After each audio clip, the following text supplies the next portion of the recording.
a great admirer of the impeccable credibility, professionalism, and business savviness of BusinessDay. If you really mean business in Nigeria, start your day with BusinessDay.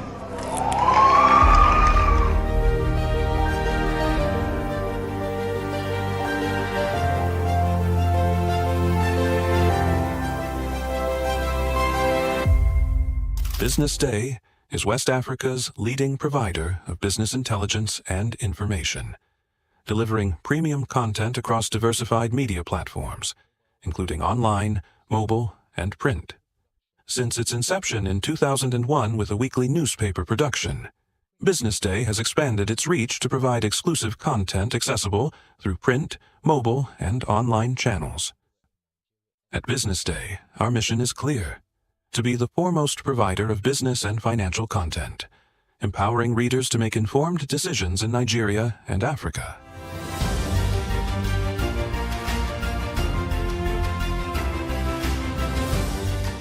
Since our establishment, we have been committed to delivering insightful, relevant, and accurate information about Nigeria's business and finance environment, while contextualizing the impact of global events. We monitor the stock market, analyze the companies driving it, and report on government policies and their economic implications. From decoding market trends to dissecting economic shifts, we offer actionable investment ideas and serve as a compass for decision-makers navigating complexity. Beyond headlines, BusinessDay fosters discussions on critical economic issues through impactful conferences and events. These platforms bring industry leaders together to share narratives that drive innovation and spark meaningful dialogues.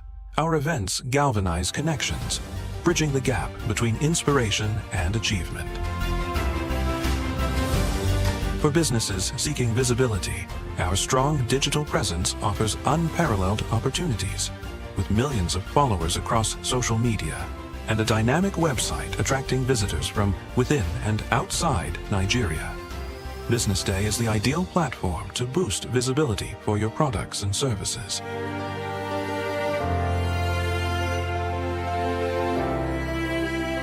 If you're looking for in-depth analysis and expert opinions on Nigeria and Africa's business landscape, BusinessDay is your guide.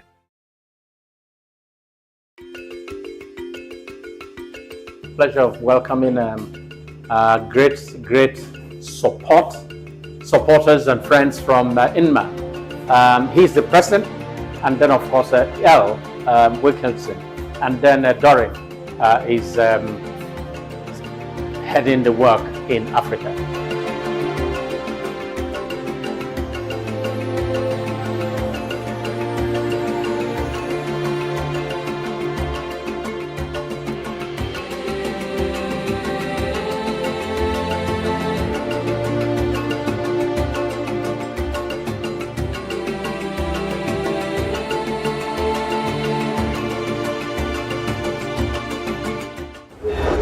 Honored that you're hosting us today.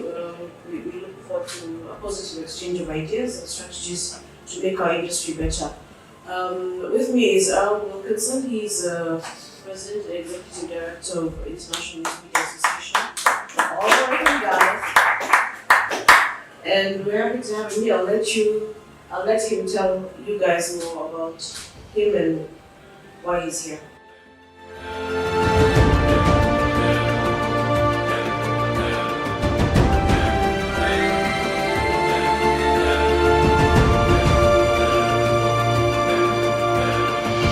I would leave you with the idea about BusinessDay.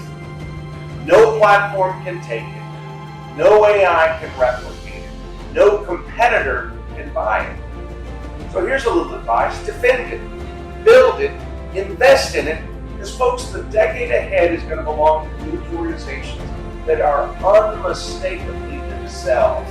They're not boring. They're not neutral. Who are you? Answer that question. You'll figure out the next one. Thanks a lot.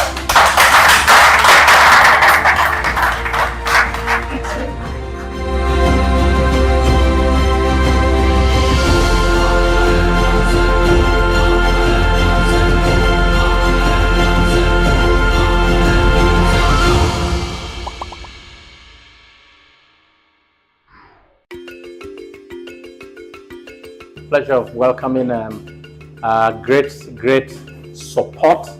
supporters and friends from INMA. He's the president, and then of course L. Wilkinson, and then Dory is heading the work in Africa.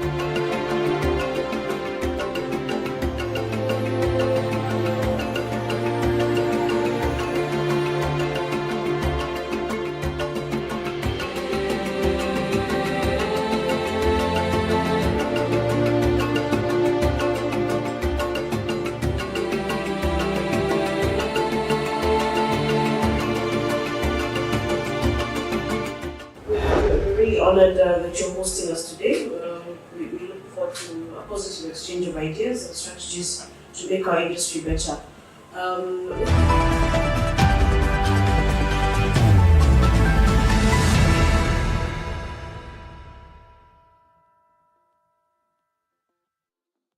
Attention business leaders. Want to make informed decisions? Join the ranks of the best with Premium Business Day. Access in-depth analysis and expert opinions to stay ahead. Subscribe now at premium.businessday.ng and unlock premium content. Plus, you get 50% off your first subscription. Don't miss out. Make smarter choices and seize new opportunities. Sign up now and elevate your business game. Visit premium.businessday.ng today.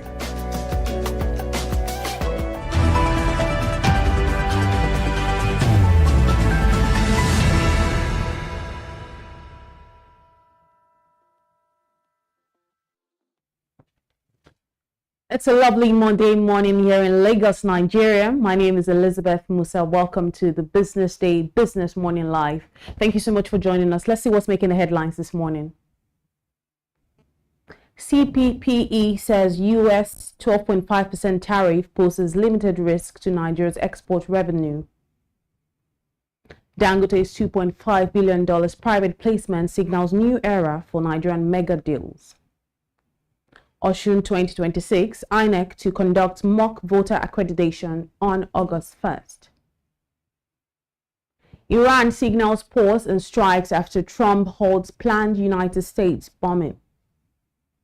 Now let's begin the news as the Center for the Promotion of Private Enterprise, CPPE, says the proposed 12.5% United States tariff is unlikely to have a significant impact on Nigeria's export earnings, citing the country's relatively low level of non-oil exports to the American market. According to the economic policy think tank, Nigeria's export profile is largely dominated by crude oil, which is not expected to be materially affected by the tariff. As a result, the direct impact on the country's overall trade performance and foreign exchange earnings is expected to be limited. However, the CPPE cautioned that exporters of non-oil products could face increased competition and higher costs in the United States if the tariff takes effect. Analysts also warned that businesses should continue to diversify export destinations and strengthen value-added production to reduce exposure to global trade policy shift. And moving on, Dangote Group's proposed $2.5 billion private placement is drawing attention across Nigeria's financial market, with analysts describing it as a landmark transaction that underscores the growing capacity of the country's capital market to support large-scale corporate fundraising. The deal, one of the biggest private capital raises by a Nigerian company, is expected to attract significant institutional investors and provide fresh funding for the group's expansion and strategic investment. Market watchers say the transaction reflects improving investor confidence in Nigeria's largest corporates despite prevailing macroeconomic challenges. Analysts believe the private placement could serve as a benchmark for future mega deals, encouraging more large companies to tap the capital market for long-term financing while strengthening Nigeria's position as a destination for high-value investment opportunities. And in other news, the Independent National Electoral Commission, INEC, will conduct a mock voter accreditation exercise on August 1st as part of preparations for the 2026 Osun State governorship elections. The exercise is designed to test the Commission's accreditation technology, logistics, and operational readiness ahead of the poll. It will also allow INEC to identify and address any technical or administrative challenges before election day. The electoral umpire said the mock accreditation is part of its efforts to ensure smooth, transparent, and credible electoral process. Analysts say the exercise will be crucial in assessing the performance of INEC's election technology and boosting public confidence in the conduct of the Osun governorship election.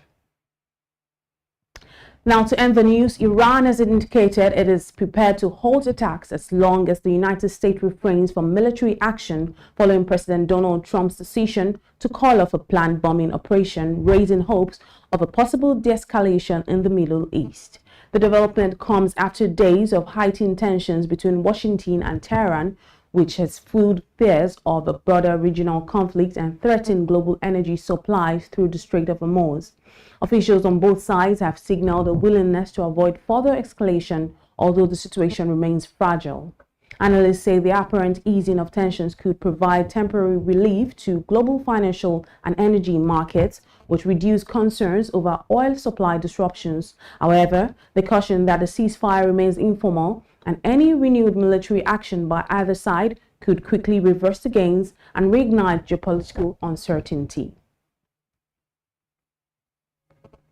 Well, that does it this morning on Business Morning Live News. Up next is the newspaper review. Do stay with us.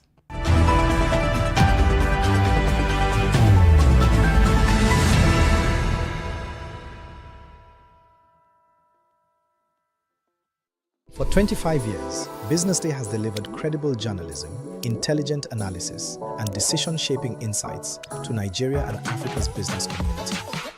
Introducing Africa's first AI-integrated website, enhanced with powerful new capabilities. At the heart of the new platform is the AI-enabled chatbot, built to help you navigate stories faster, ask questions, get summaries, and access deeper context instantly. Text-to-speech functionality, allowing you to listen to articles on the go. The Murtala Muhammad International Airport, Lagos, has recorded an 11.8% growth in air traffic. Whether you're commuting, driving, or multitasking, Business Day now moves with you. And with our new language translation feature, our journalism becomes even more accessible. You can select your preferred language, thereby expanding reach across diverse audiences in Nigeria, Africa, and beyond. This innovation reinforces our commitment to being not just a news platform, but also a smart, accessible, and future-ready business intelligence hub. As we celebrate 25 years of impact, we step confidently into the future, powered by technology, driven by credibility, and focused on you. Visit the new Business Day website today and experience the future of news.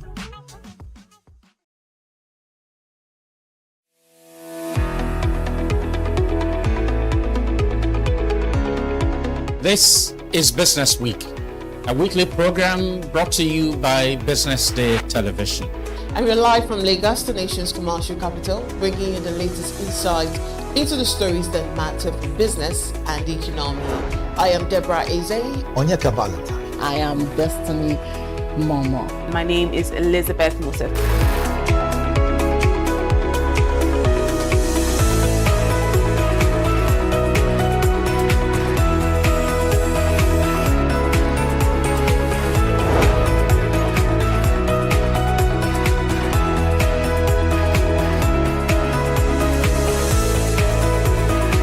When you think of business, think no more, think Business Day.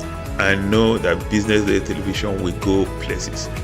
It is the next big thing that will happen to the Nigerian media sector without a shade of doubt.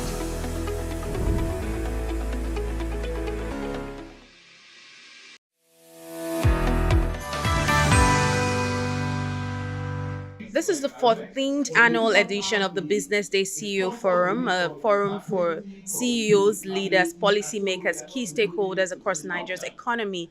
And today's theme is really from stability to shared prosperity. Today is such a beautiful day with all of the CEOs and the policymakers and the government officials we have right here in the hall. But today I'm here right now with the CEO of KPMG One Africa, Mr. Tola Adeyemi. Thank you so much for coming to our booth and stopping by. Thank you, Elizabeth. It's a pleasure to be here. Absolutely. So let me start by speaking to the theme. I mean, you already delivered such a beautiful presentation upstate, but let's talk about the theme for this year's event, which is from stability to shared prosperity. I want to hear your perspective on, some of the indicators that says, oh, really that we're moving to shared prosperity, because, when you look at the macroeconomic conditions, some of the things around you, it's hard to actually agree. So I want to hear your perspective. Well, first of all, let me say congratulations to this day for organizing this event. Business Day. And so Business Day for organizing this event, and also for the choice of topic, because I think it's very timely.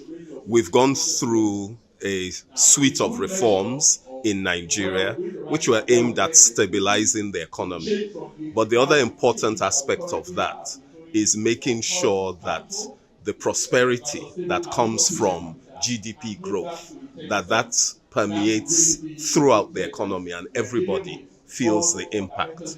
So we know intuitively that people complain about the rising cost of living and such other things. But we thought that it's important to bring to this conversation around shared prosperity. Let's bring some data into the conversation. Let's have a scorecard that can be used to measure shared prosperity. And so what we've done is to come up with such a scorecard, including various indices that relate to how inclusive the growth is. It relates to people's well-being and standard of well-being. So for instance, some of the indices we look at are the rate of GDP growth in itself. We look at indices such as GDP per capita, which is to understand the trend in that. We look at the number of children of school age that are out of school, because that's another indicator as well. We look at indicators such as access to electricity as another indicator. And then the number of people that are operating in what we refer to as multidimensional poverty. So we believe that tracking these indices over a period of time will certainly provide an indication as to how well the economy is doing in delivering shared prosperity. We also think it's important for government to articulate its targets in relation to those indices, and to make those targets public, as well as the periodic measurement of those indices, because I think accountability is pretty important in helping to deliver shared prosperity. So these are all the things that I spoke about. Some of the indicators that you'd mentioned. Yeah. But I'm also curious to know, do you believe that we are entering into a new phase of economic prosperity or economic opportunity? Do you believe? If you believe, why? If you don't believe, why not? Well, I think you must remember where we're coming from, and I say if you look in the rear view mirror, you'll see in our past as a country, we're coming from a situation where we were in pretty dire straits, is the way I would put it. Remember, we had multiple exchange rates. Right. We had an unsustainable fuel subsidy. We had our indices at all-time lows. There was the whole issue of the level of government borrowing that existed as well. With the reforms that have been put in place, we're seeing a number of key macroeconomic indices now stabilizing. So things like the exchange rate is now stable. Inflation is trending downwards. GDP is growing. So we've moved from what I would say was an almost disaster situation to a situation of stability.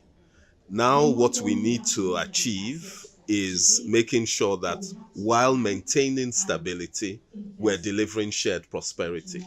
So in a way, you could think about this in phases and say we've gone from being where our indices were moving erratically and chaotically to where they're stable, and now the focus has got to be delivering on that prosperity. So I think where we are now is at this stage where the conversation has got to be more and more about how you deliver shared prosperity. So yes, I think there's been an evolution, but there's still a journey to go. Absolutely. Yes. That's for sure. Yeah. Now, as a CEO, are there some lessons that some lessons, perhaps tough lessons that you've learned within the economic climate that we are right now? Oh, absolutely, absolutely.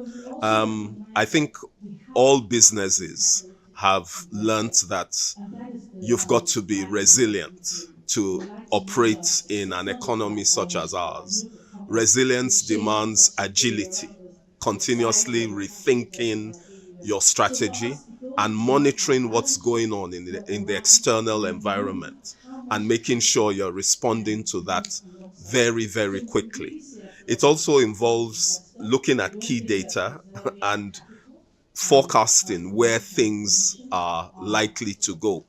But I think some of the biggest lessons for me have been the fact that as businesses, as a CEO, we've got to be always thinking long term, because we're in Nigeria, and as I believe most businesses are in Nigeria for the long term.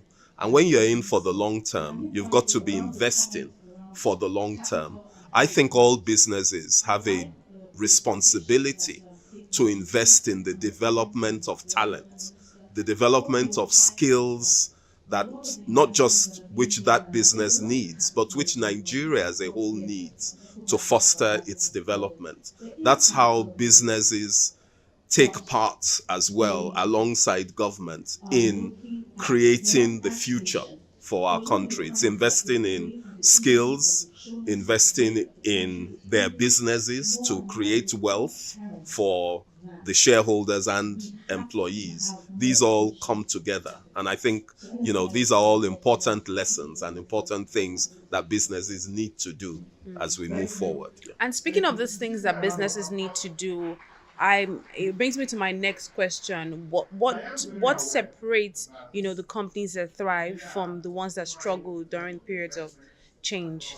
I would say it's foresight, one, that ability to look into the future. It's about execution and response time.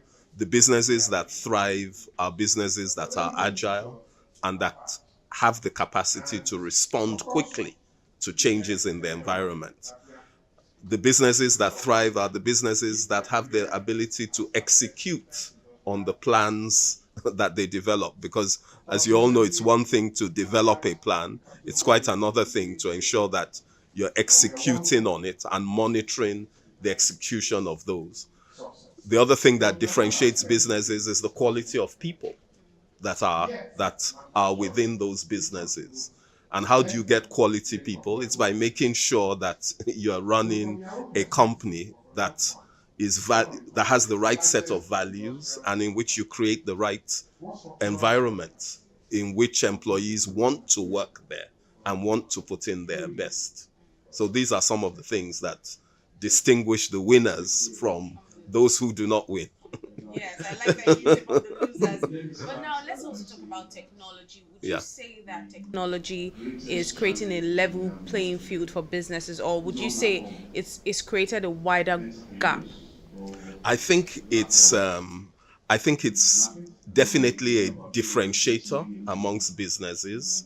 There are areas in which it has helped to bridge the gap between businesses, because it has allowed startup businesses, for instance, to leapfrog several stages of development and catch up with more established businesses. So to that extent, it has certainly helped to accelerate growth and bridge the gap. But I think as we look into the future, it's going to become more of a differentiator as well, and that the businesses that will thrive are those that really focus on using technology, and in particular artificial intelligence, in ways that are customer focused. Because I think when you deploy your technology and your artificial intelligence on things that matter to your customers, then you really start to widen the gap between yourselves and the others. So the way I see it is that all businesses right now are in this play to say, how do we compete based on the quality and efficiency of our technology?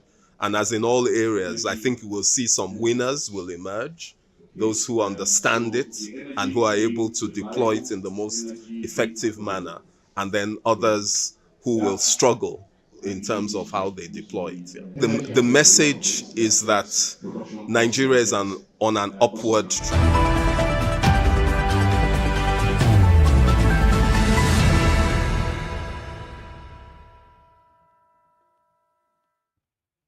You're still watching Business Morning Live right here on Business Day Television, and my name is Elizabeth Musa, and this is the newspaper review segment right here on the show. And as always, I don't do it alone. I do this alongside someone else, and we have Mr. Joshua Bassi, editorial director here at Business Day. Thank you so much for joining me, Mr. Bassi. Thank you for having me, Elizabeth. Mr. Bassi, how was your weekend? It was fine. How was yours? It was okay. You lost I told you about what happened. Sorry. Yes, it was not. It was supposed to be okay, and then my phone was stolen. Something happened. Yes, sad. But and here we are again. We have to smile and move on. Like everything is fine. We'll just find a way to have a replacement. Absolutely. Well, let's see what we have on the front page of the papers this morning. Starting off with the Business Day newspaper today. The big story on the Business Day paper is something that actually makes me wonder. It says Nigeria leads Africa in bank customers, but trails rivals in assets. That's, we have more customers, but not as many assets. And Nigeria, then the writer goes on saying Nigeria leads in customer reach, South Africa, of course I know that already, Egypt and Morocco lead in assets, because I know that Standard Bank is the largest in terms of assets. So, and that's in South Africa. And then it says Access Bank, so I'm seeing the numbers. It says 60, so Access Bank, OPay, UBA. So Access Bank obviously has the largest. OPay next, UBA, Commercial Bank of Ethiopia, First Bank, PalmPay, Zenith Bank, GTCO, Capitec Bank in South Africa, Equity Bank in Kenya. That's what it's looking like. It's very interesting to see Access. I mean, I wasn't expecting anything less, but I think for me, it's seeing OPay up there as expected. When everywhere you go around, you want to make payment, and OPay.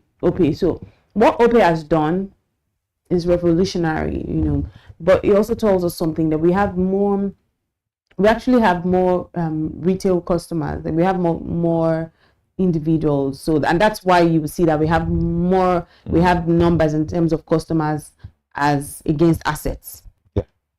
Yeah, again, especially let's even look at OPay, for instance. It's not been quite long that they came in, and of course they're offering digital banking, and I think even in terms of if you want to do transfer, you discover that it goes faster, it works faster with OPay compared to other conventional banks. I'm not surprised that OPay is here, but that is in terms of customers, not in terms of asset, of course. So to see OPay come up, I think number 2, I mean, it's quite interesting, it means that there's something they are doing that people are loving and liking that other banks needs to do. But in terms of the number of customers, everywhere you go, every the street corner, mama, it's because of the speed. Even mama food, even students, OPay is the the digital banking that everybody's now using to payment, quick, fast, payment in terms of either you want to do transfer or someone is doing transfer to you. I'm not trying to let me not do as bad. Right. So I think we just focus on the fact that while we have all of these customers, I mean, we've talked about how digital banking is transforming. There's more financial inclusion. Yes, so that's why we have more customers. But in terms of the real deal, we're seeing, certainly it's reflecting, because our economy isn't as great as it should be, and that's why we'll have more. We'll be trailing. We'll be behind when it comes to assets. But another thing we probably also need to look at, Elizabeth, in Nigeria in terms of population, we are our population is far greater than the population of other, for instance, Egypt, South Africa. So we shouldn't it just be understood that in a country where you have a population of up to about estimated 230 million people, I mean that you definitely have more. Even though in terms of inclusion, we still have a lot of people of this population that is outside the banking sector. But then, if we have, for instance, 50% or so of our population, within the banking system, I mean, it goes without saying that in terms of customer, we'll have more customers, than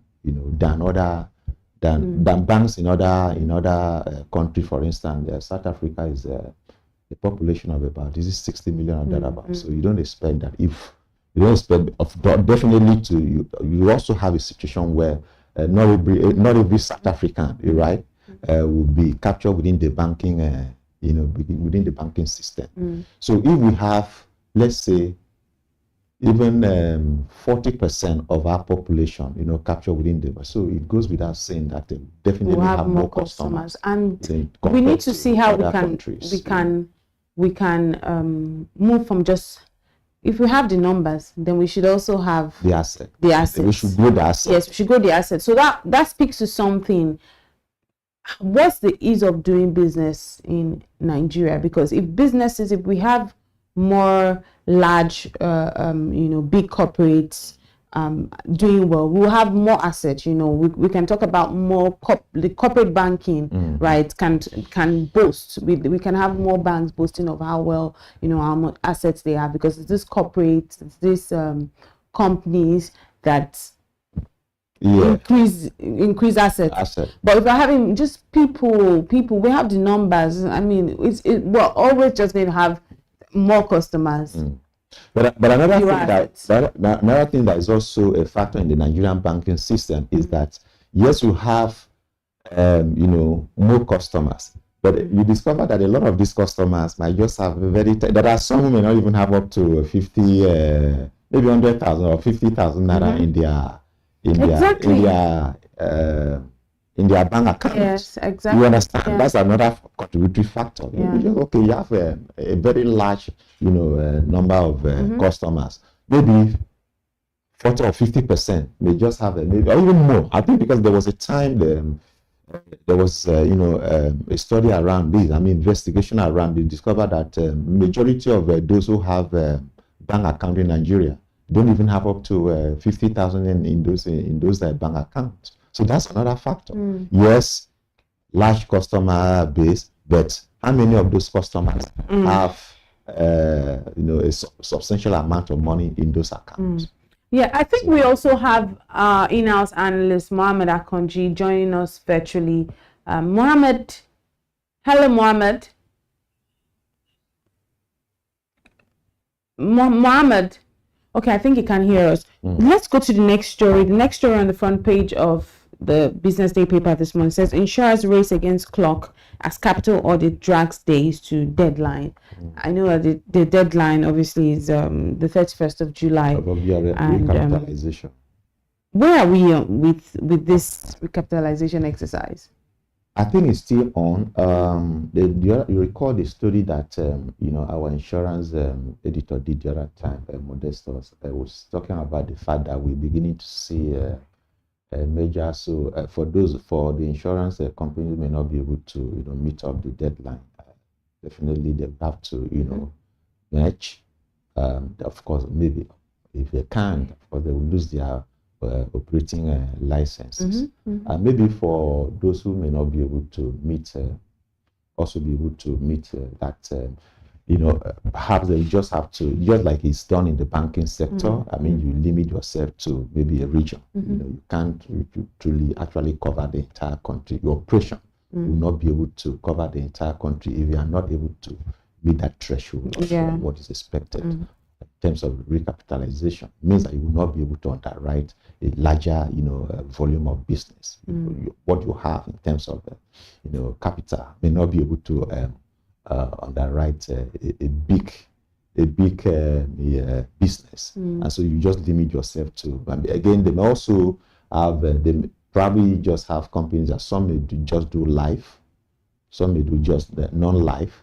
I know a number of insurance companies that are just basically chasing third-party vehicle insurance because they can't do big business because of they don't have the required capital to be able to undertake or underwrite big businesses. So definitely for those of them who may not be able to meet this deadline, they will either lose their license or find a way to merge, or the regulator will just limit them to, depending on the license that's given to them, more probably limit them to region, or rather than allow them to operate as to cover the entire country. Right, let's move on and see what we have on the front page of the Vanguard papers this morning. The Vanguard paper, obviously lots of politics on that spread. The big story is all about the 2027 polls. Election season is right here. It says Obi Kwankwaso ticket, best chance of winning. This is from Babachir Lawal. And then the writer goes on to say, ex-SGF not worth dignifying with response. APC. This is from APC. Tinubu lacks capacity to lead Nigeria. And this is from Peter Obi. Promises to unite and secure Nigeria. Still Mr. Peter Obi. And then we'll come to that, but let's really look quickly to the left-hand side of the Vanguard. It says United States warns Nigerians with dual citizenship against traveling on foreign passport. Now, what does that mean? Now, page 8 it says article faults Tinubu's borrowing spree amid 7.98 trillion naira oil windfall. And on page 6, terrorist abducts Kebbi High Court George. And on the bottom side of the papers, hardship, low awareness threaten PPP, 92% of accounts dormant. This is on page 11 of Vanguard. And on page 9, it says soldiers should earn 250,000 naira monthly. This is from ex-defense spokesman. I don't want to talk about how the meager salary that military officers are earning, right? And finally, 2027 presidency says, while we adopted Tinubu, this is from Adeleke, Accord party leaders. And on page 37, it says, court orders army to reinstate and pay 70 soldiers. But let's talk real quick about the Obi Kwankwaso ticket. Is it really the best chance of winning? Yeah, this is coming from Babachir Lawal, former secretary to the governor of the Federation under Buhari, before he was removed due to allegation of, using some allegation of cutting the grass and all that. Well, this is his own opinion, as far as this is concerned. Of course, APC has rightly responded, as expected anyway. Like I said, it is Babachir Lawal opinion. Other people may have a different view, but he believes that a combination with the Kwankwaso is a strong ticket enough to win the 2027 presidential election. Well, let's see how it goes, but I always say that Nigerians are the one that will vote. The voters, majority of the voters are the ones that will vote. Politicians can come on air, go on television, maybe speak to journalists and air their own views and opinion, of course, depending on where they belong. If you're a member of APC, of course, you are going to speak for APC. If you're a member of ADC or NDC, you are going to speak to favor the party that you belong. But at the end of the day, Nigerians are the ones that will actually know who to vote for. That the ones that know where the shoe, as we speak, is pinching, and so they will know where to vote and then vote for. But but without a doubt, actually, is a strong ticket. Given that to be in 2023 election, surprised everybody, even one Lagos. And he came up very strongly, despite being dismissed initially that he doesn't have structure, he's not getting anywhere, but he came up very strongly. And then, based on the result of the last presidential election in 2023, he came top with about, I think, 6 million votes or thereabout. So And at that time, he was running with someone who is not quite known politically. You remember what's the name? He's running with. Was it Dati? Dati, yes. Dati. So he wasn't a popular guy, you know. But Kwankwanso is a very popular politician from the north, you know. So it's a very good. I think it's a very good mix. It's a very good combination. Yeah, so so they might have a good showing. They might have a strong showing in 2027. I don't have any doubt about that. But as to whether they will win, like I said, Nigerians will be the ones to decide who will win 2027 election. But what's interesting and we should call for is that we want to have credible, fair election. I think that's what we should ask INEC to. Please do for Nigerians credible and fair election. Allow people to go vote freely and let the vote of every Nigerian, you know, count in 2027. Then whoever wins, of course, he becomes president in 2027. But at least the vote of the people should count. That's what I would say. Absolutely. But there's a story interesting that someone talking about the salary of soldiers. We've said this before. I mean, given the situation we are in, Elizabeth, in terms of insecurity, we cannot just be paying soldiers 100,000 naira because the Minister of Defense, Musa, what's his name now? Man from Kaduna, Musa said, I think, was it a week ago, that an average Nigerian, a soldier goes on with, 100,000 naira. For me, that is grossly inadequate for those who are almost like laying down their lives for the rest of us to be able to, stay safe. I mean, you see what the soldiers are doing, you see what they are doing in the whether in Sambisa Forest, whether it is Kwara, whether it is Kogi, whether it is in every part of the country. The soldiers have, practically taken over the job of the police now. You see them everywhere. So to pay a soldier 100,000 naira, it's not good enough. It's not good enough. And because these people have families. Not even beyond that, they also have families. So how do you expect them to actually conduct their duties without? Many of them are compromised. They are compromised. And we don't need soldiers that are compromised on our streets. Exactly. Especially when we're talking about insecurity. Exactly. So even if we're not even talking about insecurity, how are these people supposed to feed their families? Their families. Right? And that's why we're saying happy weekend. When they see boys that they should do something about, instead they can easily give them some money and then they would especially at the time we are having a cost of a living crisis. Growing up, Elizabeth, if there's one profession that we respected and almost feared, was the military. The military. And the soldiers they were not people that you could toy with.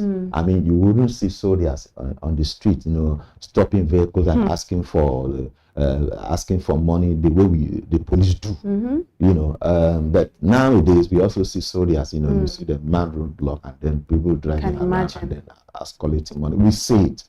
It's not supposed to be so. So this guy should be well paid. I mean, 100,000 naira for me is just too little. I mean, for you to, and you talk about they have families. Yes. The other time the federal government was trying to increase NECO and WAS school fee to 50,000 naira. And so if a soldier who is earning 100,000 naira, supposing he has maybe that means the child can't even go to school. He has two children who are going to write NECO and WAS that year. So he will be looking for 100,000 naira. That's just for that exam. So 100,000 naira for me. It's not good enough. It's not good enough at all. But finally, let's speak quickly on the big story on the front page of the Punch papers this morning. It says federal government budgets 1 trillion naira for empowerment SUVs amid rising borrowing pressure. I think that ties to why Atiku also faults Tinubu's borrowing spree amid the 7.98 trillion naira oil windfall. That one was on the front page of Vanguard. We're seeing how that ties to why Atiku will fault this borrowing spree. But what are your thoughts on the borrowing from the federal government right now? Do you think it's necessary? Do you think they have no choice? do you think it's a necessary borrowing? Well, people have said that, and I think I align with that there's actually nothing wrong with borrowing.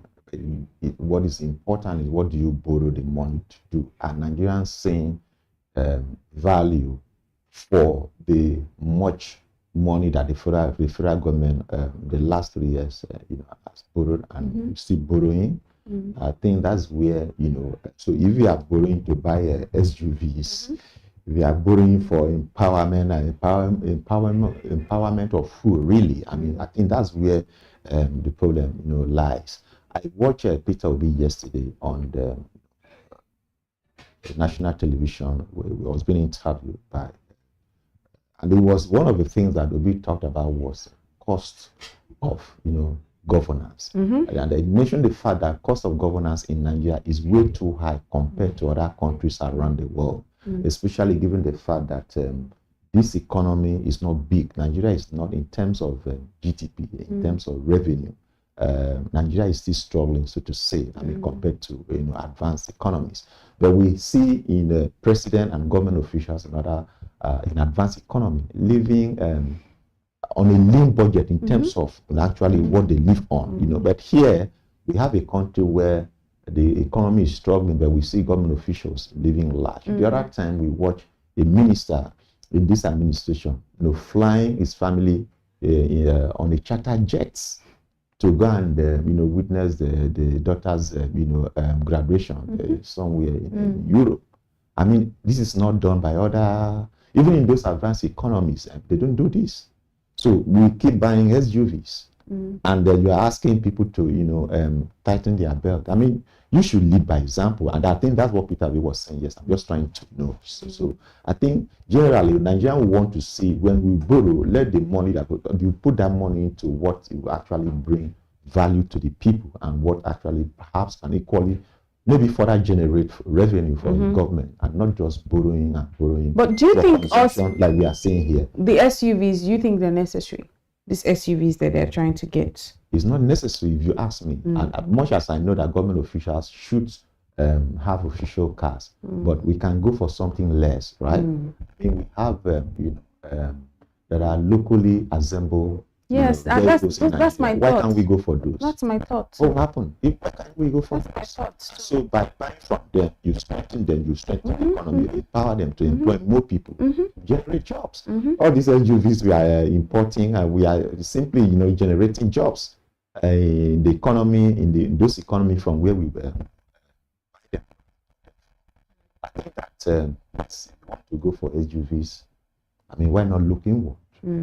Instead of spending trillions. That's for me is one area where the Nigerian government, and it's not only just the current administration, even in the past we've seen this thing over. It's more like misplaced priorities. Every government comes, they're going for SUVs.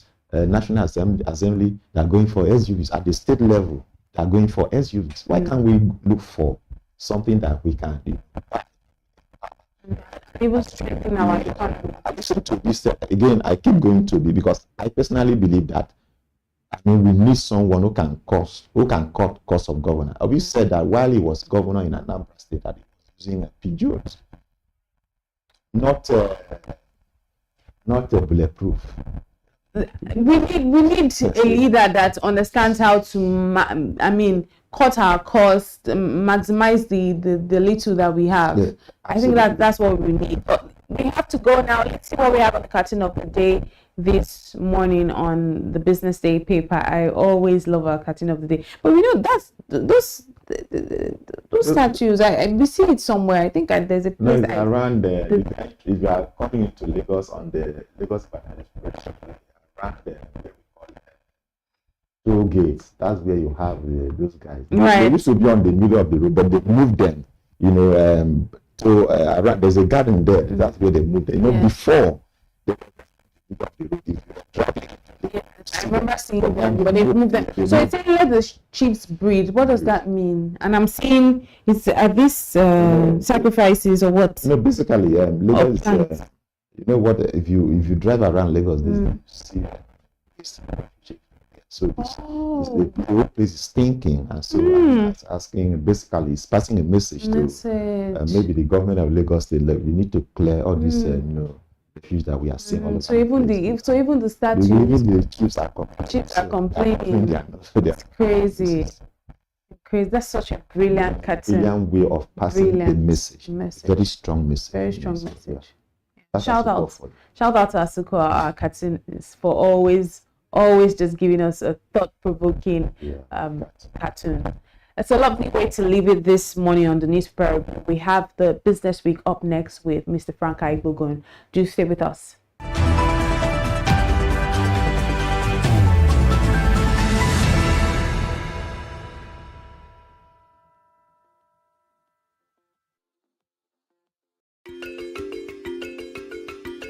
Pleasure of welcoming great supporters and friends from INMA. He's the president, and then of course L. Wilkinson, and then Dory is heading the work in Africa.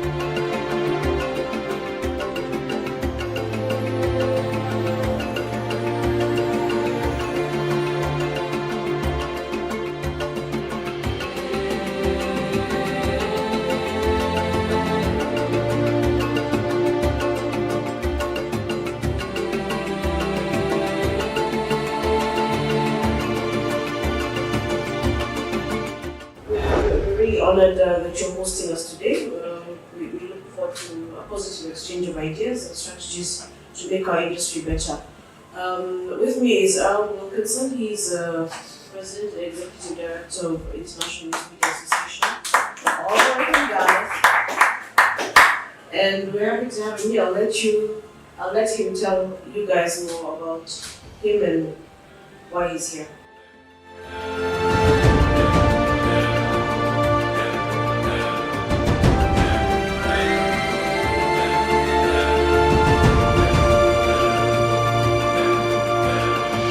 I would leave you with the idea about business days.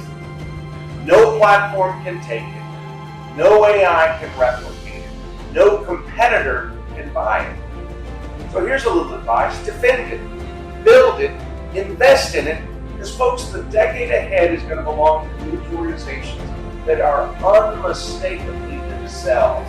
They're not boring. They're not neutral. Who are you? Answer that question and you'll figure out the next one. Thanks a lot.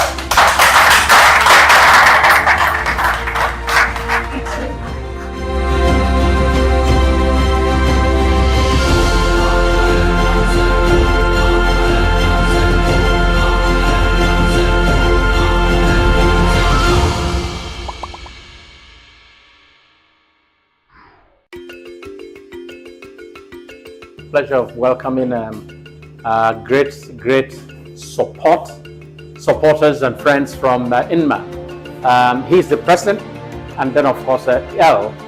Wilkinson, and then Dory is heading the work in Africa.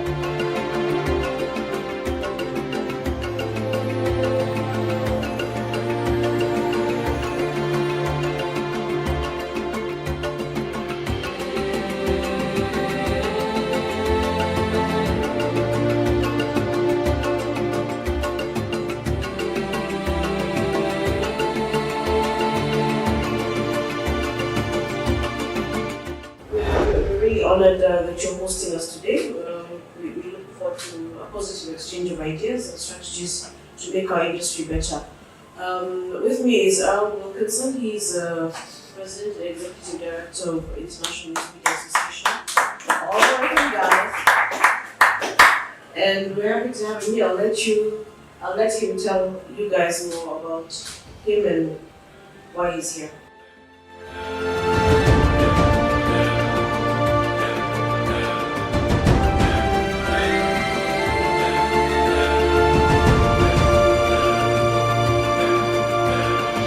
I would leave you with the idea about business days. No platform can take it. No AI can replicate it. No competitor can buy it. So here's a little advice. Defend it. Build it. Invest in it. Because folks, the decade ahead is going to belong to news organizations that are unmistakably themselves. They're not boring, they're not neutral. Who are you? Answer that question, you'll figure out the next one. Thanks a lot.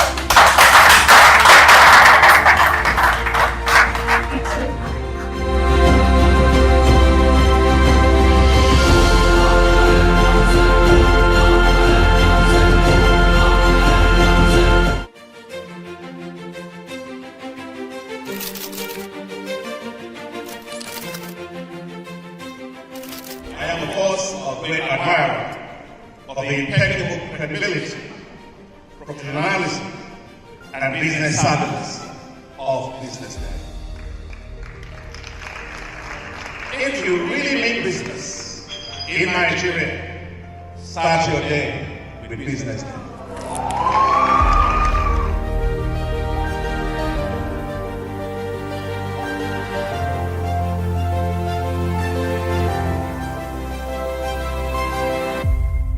BusinessDay is West Africa's leading provider of business intelligence and information, delivering premium content across diversified media platforms, including online, mobile, and print.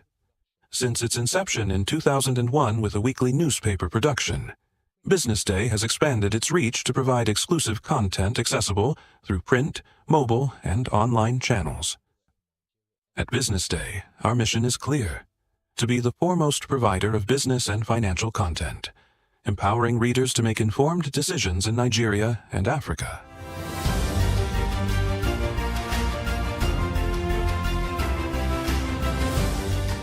Since our establishment, we have been committed to delivering insightful, relevant, and accurate information about Nigeria's business and finance environment, while contextualizing the impact of global events.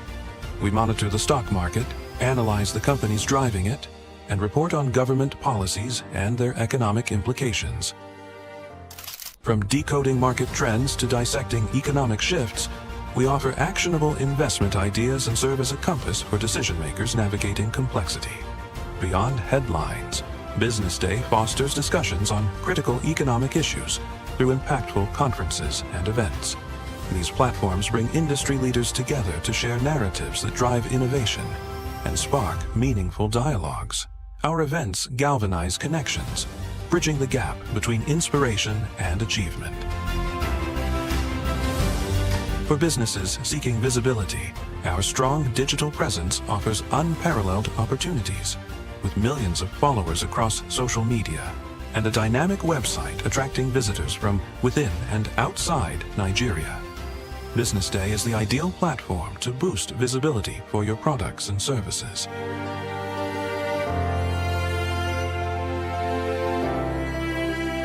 If you're looking for in-depth analysis and expert opinions on Nigeria and Africa's business landscape, BusinessDay is your guide.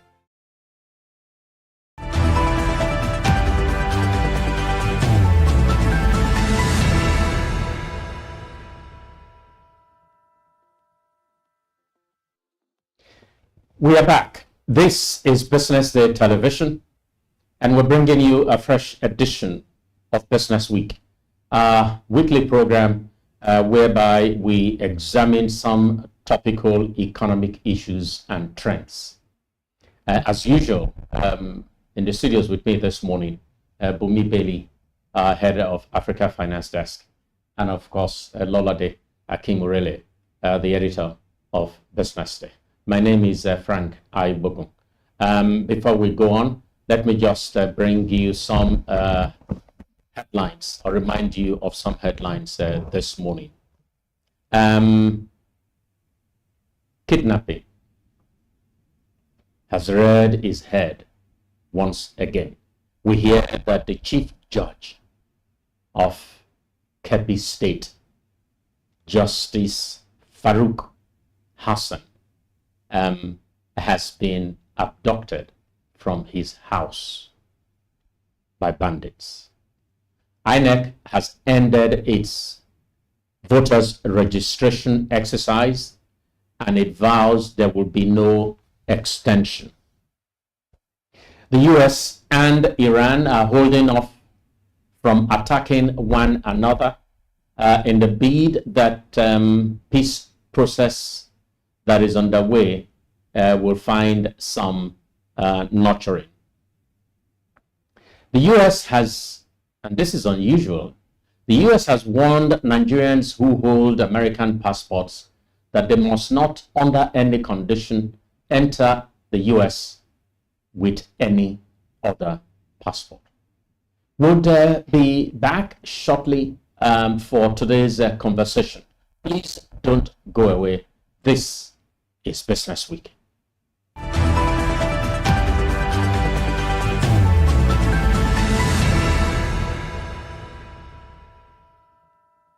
Yes, we're back. We want to start our conversation this morning by looking at the splendid performance of Dangote Refinery in raising pre-IPO capital of $2.5 billion. It is supposed, we hear, to be the largest ever such capital raise on the continent. Lolade. Yeah. It's indeed splendid news. To raise $2.5 billion in a private placement is no small feat. It's the largest that any African company has raised. You have to go back to 2019. It was Helios that raised about $600 million in a private placement. And then before then, you had IHS Towers. Many of the tower companies, and IHS raised about $500 million as well. So you can imagine that compared to $2.5 billion in a private placement. It just goes to show that there's really strong appetite for Nigerian assets, bankable, big, ticket-sized mega deals in Nigeria. Another point that some people might have missed, but is crucially as important, is the fact that it was 3.7 times oversubscribed. So what that means is that a total of $9.2 billion poured into that, yeah. And then some offers were just rejected. $9.2 billion. Nigeria's total FDI, how does that measure up with that? 9.2. So it just tells you that there's real appetite, there's private capital available for Nigeria, but we need the type of projects that would really bring in the right investors. So it's really a big feat. Bumi, you want to chime in here? Yeah, so it actually gives me a snippet or a small shot of how when Dangote Refinery listed the stock in maybe Nigeria, South Africa, and Ghana and the rest, it actually shows me that it could actually bring in maybe double or more that capital. It just says that, like you earlier said, investors are interested in a Nigerian company. They're interested in big projects. You have to look at the fact that Dangote started producing petrol in 2024. By September, it's going to be 2 years already. And within the space of 2 years, he's producing petrol, even exporting to other countries, including US. Of course, investors will have the confidence to invest in this company. Before that, you talked about Helios, right? Before then, the companies that would actually bring these billion naira big dollars ticket deals is usually maybe the fintechs or maybe the banks. Like I think in 2019, 2021, MTN was around $900 million. And Airtel. So it's a plus for a manufacturing country to do that. So it actually makes me excited to see how much is actually going to bring you when it finally it tells you how much is available on the table for Nigeria if we get our acts right. That's a lot of money. You guys have put quite a number of things on the table. Firstly, such big ticket transactions were associated with fintechs. Secondly, it's a reflection of what we always know, that if you have a good asset, dollars will chase. Absolutely. But also more importantly, the fact that this is happening in Nigeria, about a Nigerian company, also says a lot about the Nigerian economy and the investor appetite for Nigerian assets as well. The refinery is not 2 years yet since it started producing. But without any question, the Dangote Refinery is presenting itself as a company like no other in Africa, perhaps in a great part of the world as well. Now, the question is, what are we hearing would be the total amount to be raised in for the IPO? So we're hearing between $2 billion and $2.5 billion as well. So they could have just collected the extra, yes, but of course, and then there won't be any. Yeah, but there will be massive revolts if that happens, because there are a lot of people just waiting in line to get the small guys, the retail investors who do not have, who didn't have access to the private placement. They're just waiting on the sidelines for that to happen.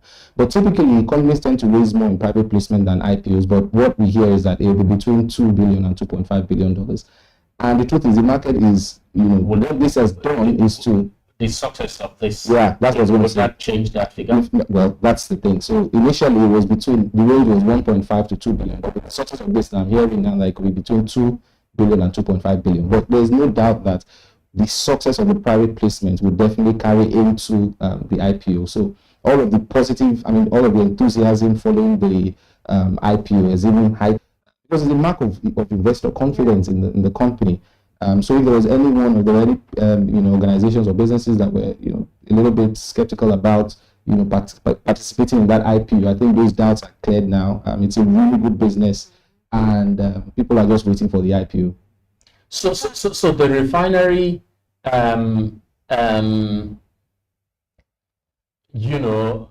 has proven itself. Yeah. Producing sometimes at even above rated capacity, exporting products even to the United States. But most importantly, its impact on the petroleum products trade has been phenomenal. And then you look at the timing. In the aftermath of the war in Iran, anything about energy and especially refining is almost better than gold. Absolutely. So I can see that this will remain a good story for It will. It's the best of times for him. He's been the biggest beneficiary, of the US-Iran crisis. In fact, when you talked about the crisis, I tell myself, it's actually fortunate. Nobody expected the timing of the Iran war. And you also have the fact that it's also expanding the fertilizer plant in Ethiopia because of what is happening with Iran war, spiking fertilizer prices and inflation. When he says a crisis,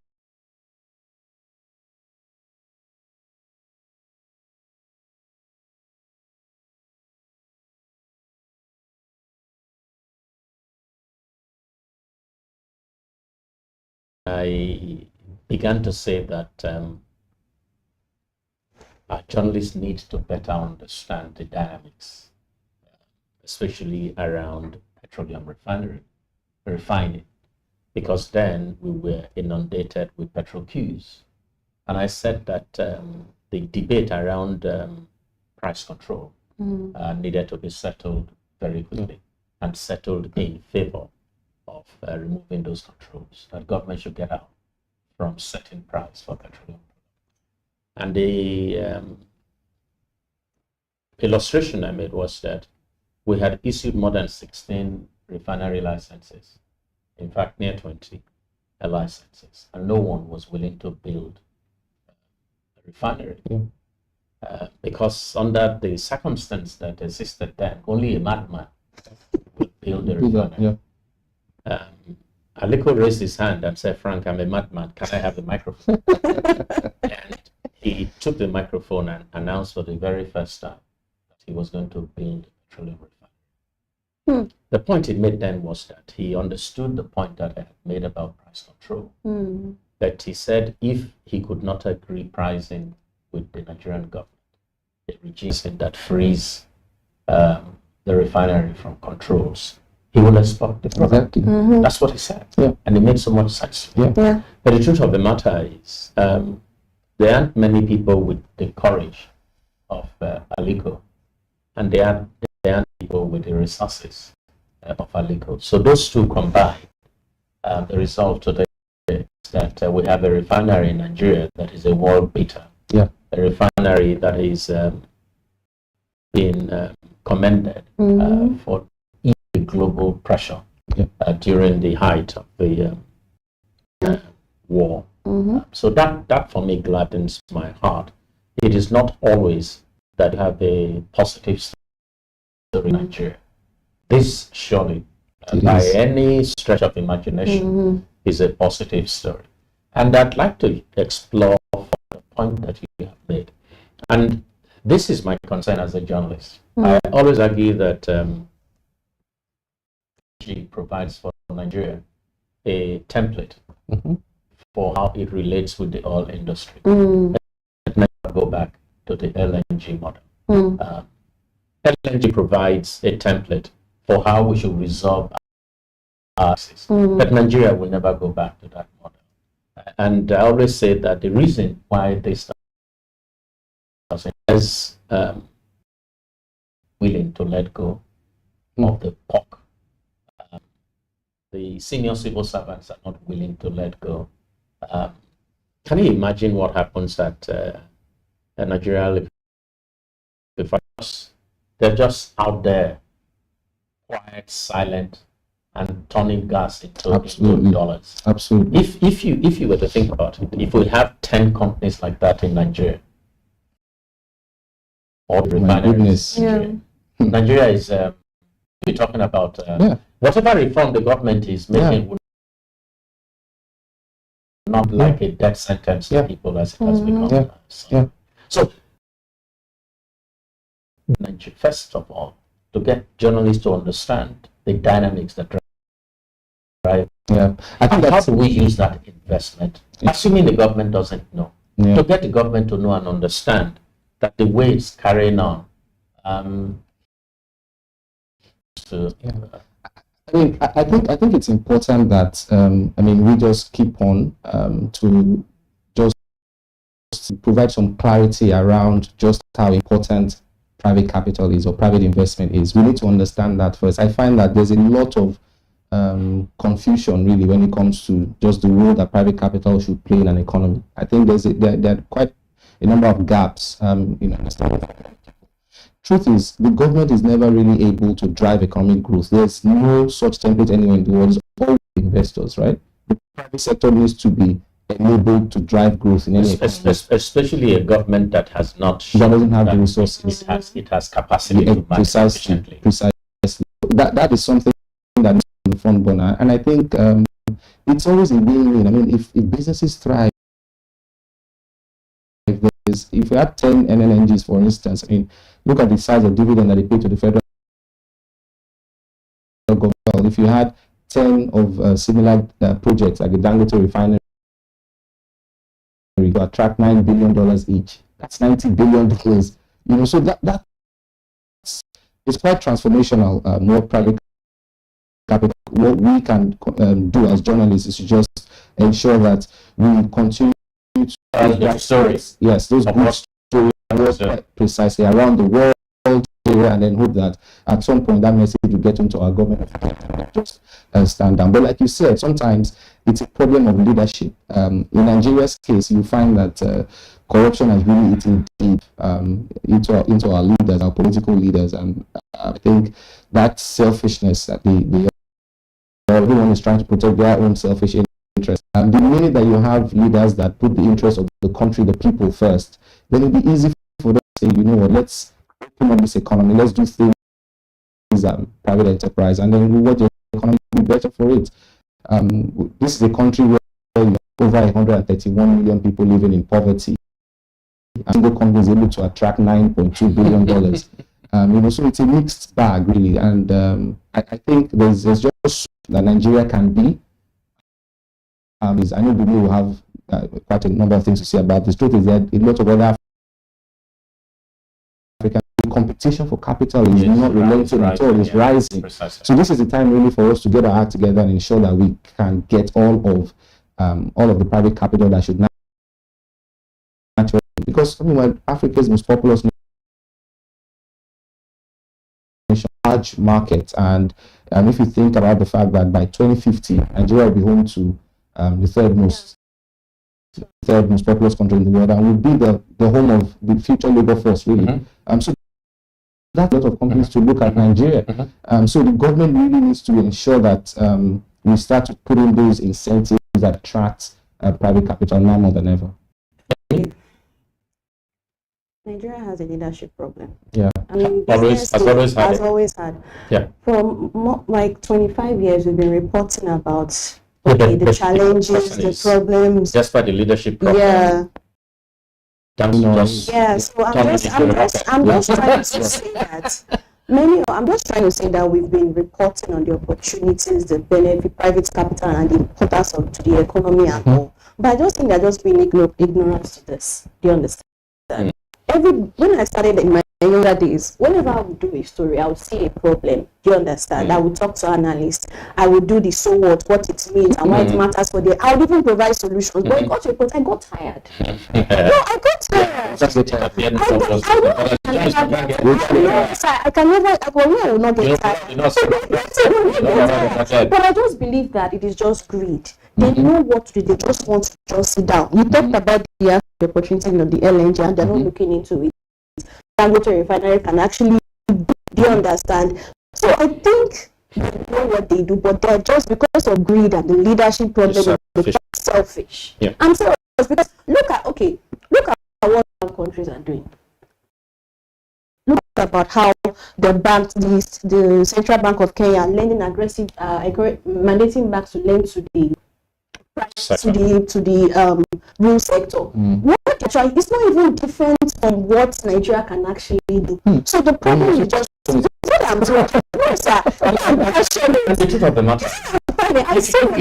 If you have an environment where capital flows efficiently, the rest of the economy will become efficient. Yes. So Mummy has a very strong point. Yeah, that's why she's so passionate about it.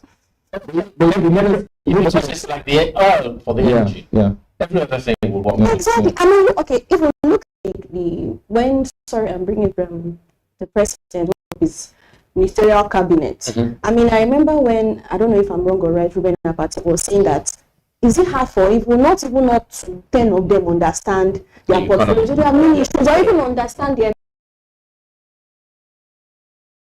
economy? That understands the economy, but you go and bring in people that have done some maybe public service or all those kind of things. So what we're saying really is politics trumps in everything. Need to make some allowance for competence, even while pursuing political patronage district.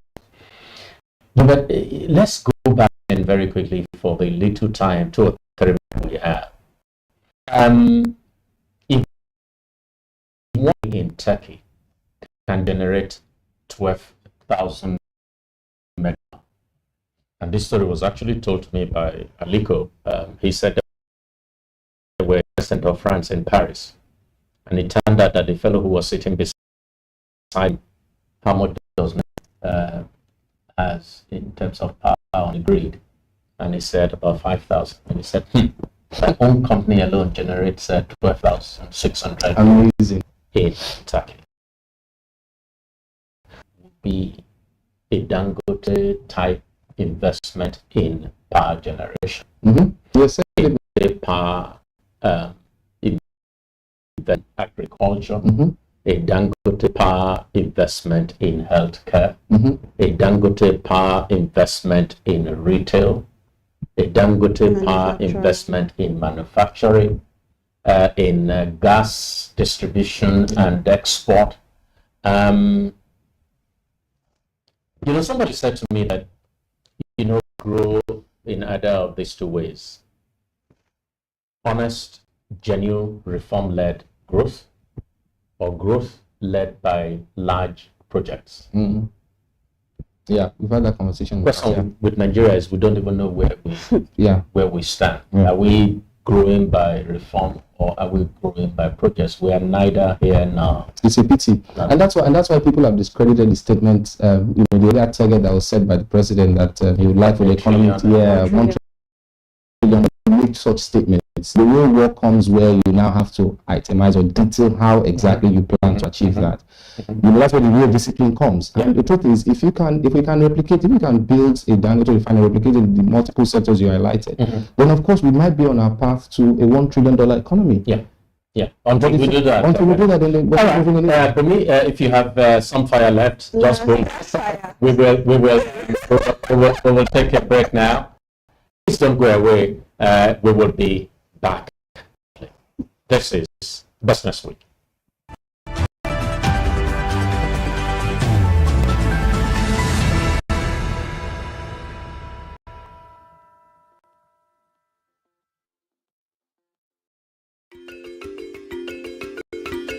Pleasure of welcoming great supporters and friends from INMA. He's the president, and then of course L.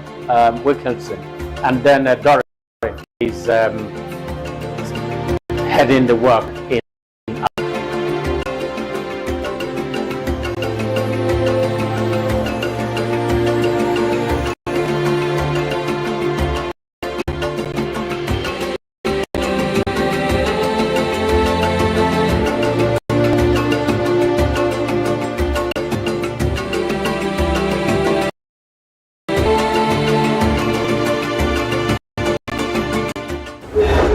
Honored that you're hosting us today. We look forward to a positive exchange of ideas and strategies to make our industry better. With me is Al Wilkinson. He's President and Executive Director of International Media Association, all the way from Ghana. And we're happy to have him here. I'll let him tell you guys more about him and here.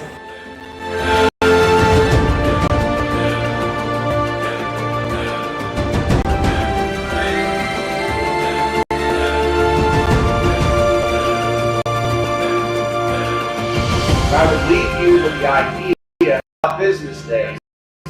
No platform can take it. No AI can replicate it. No competitor can buy it. So here's a little advice. Build it, invest in it, because folks, the decade ahead is going to belong to organizations that are unmistakably business. They're not boring, they're not. Who are you? Answer that question, you'll figure out. Thanks a lot.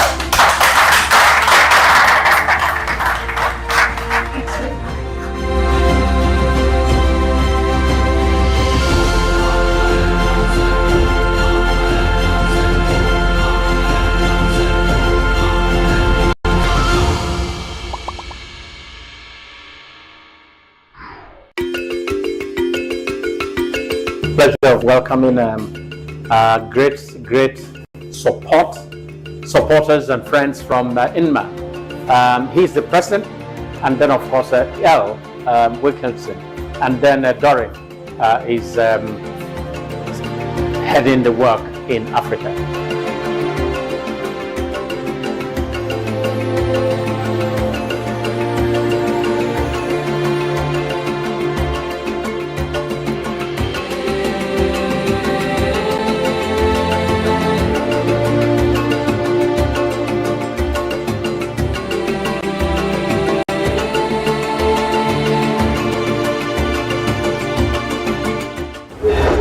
Honored that you're hosting us today.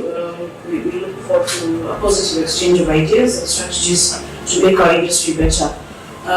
With me is Al Wilkinson. He's President and Executive Director of International Media Association, all the way from Ghana.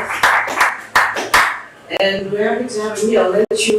I'll let him tell you guys more about him and why he's here.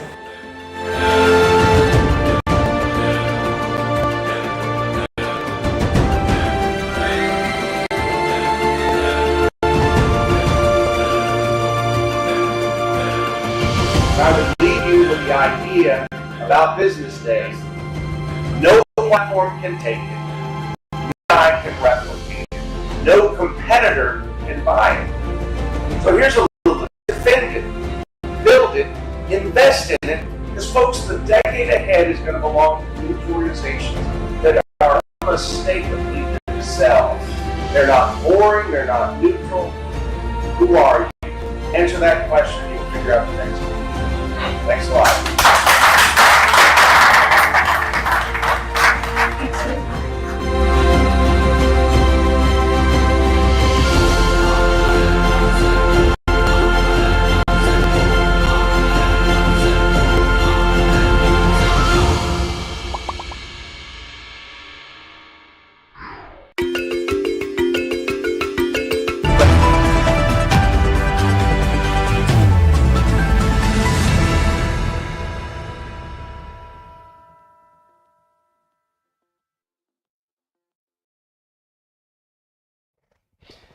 We are back. This is Business Week, brought to you by Business Day Television.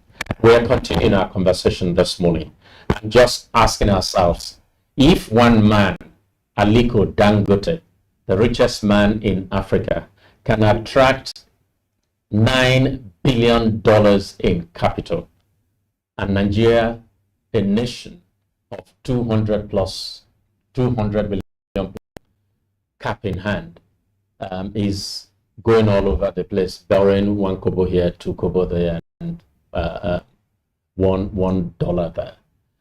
So we have tried to make a point that Nigeria's economy will be built by private enterprise. Second point, it will be good for God to learn that that is the truth and to get out of the way. Thirdly, it is not only about getting out of the way. Government indeed is by a thriving private sector. Because if you had 10 more Dangote refineries in Nigeria, you will be expecting tax revenues of government to grow by 10 times. And then before you know it, we're back in the Gowon era, where they then money, you don't know said problem is not money, it's how to spend it. how to spend it. So it is, in my view, a win-win for government and for private sector. For government to recognize the pivotal position of the private capital, and for government to get out of the way and allow private enterprise to thrive.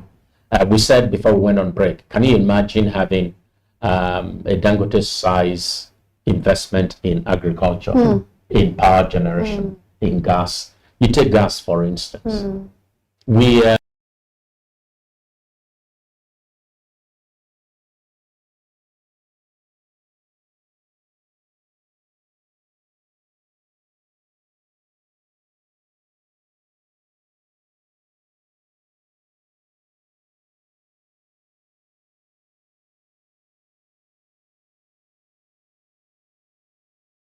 and energy. Russia earns in upward of 200 billion every year. Wow. So a third of that would be something around $70 billion from gas alone.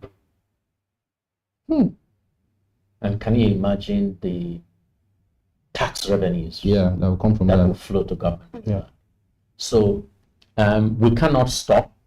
We must keep talking about it. That government is messing up with the future of young Nigerians. Exactly, because the young Nigerians are the ones bearing the brunt.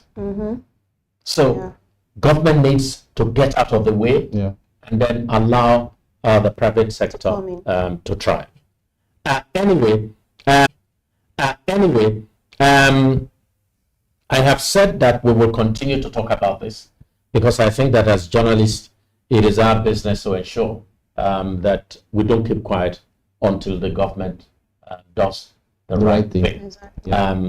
We want to see true dividends of democracy, not in the fact that states can now pay salaries. Because you come to think of it, what is the salary worth? So there has to be something better.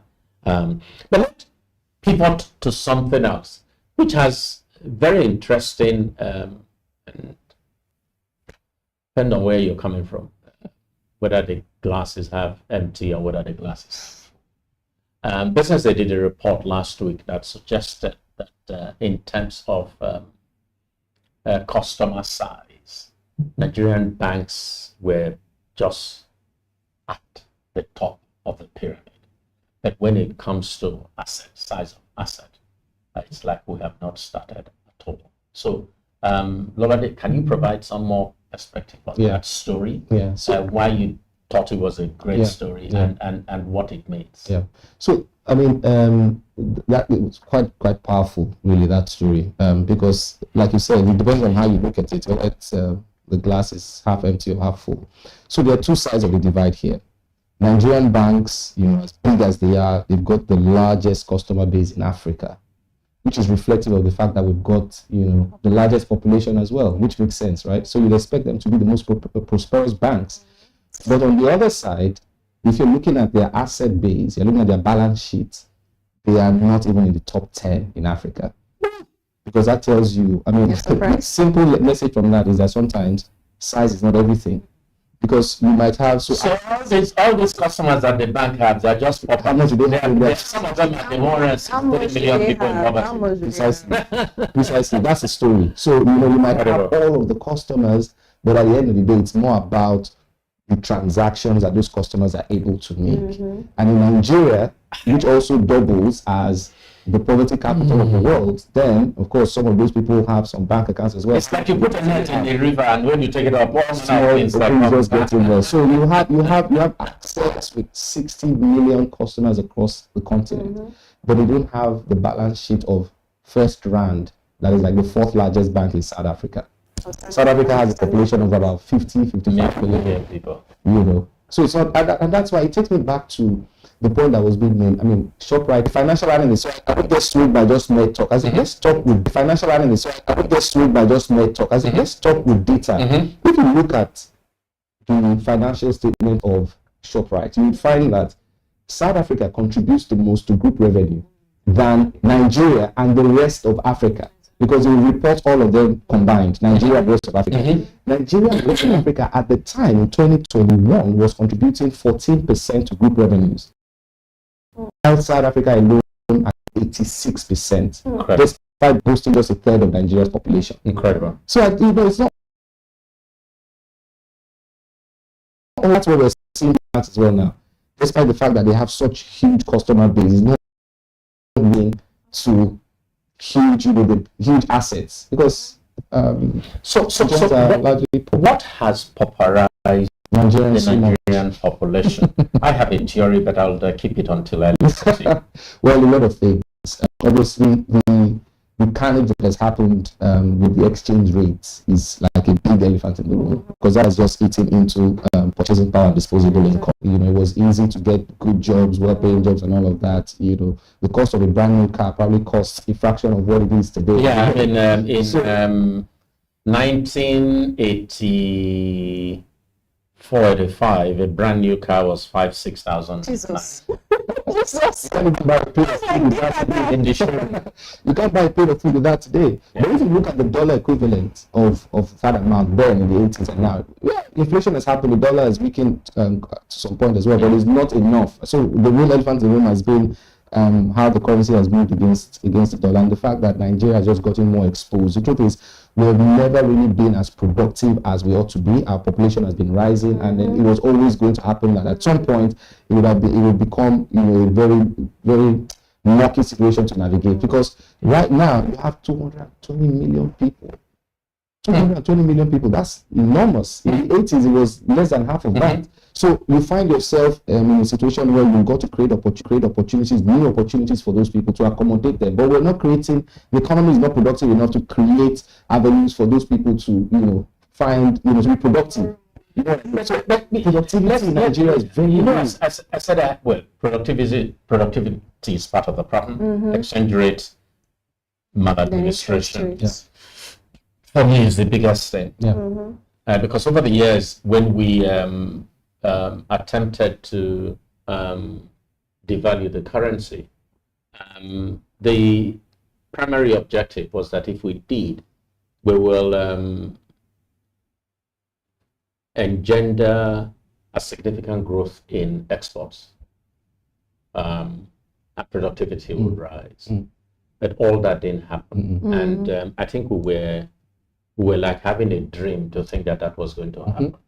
How do you expand manufacturing when you have only 4,000 megawatts of power on the grid?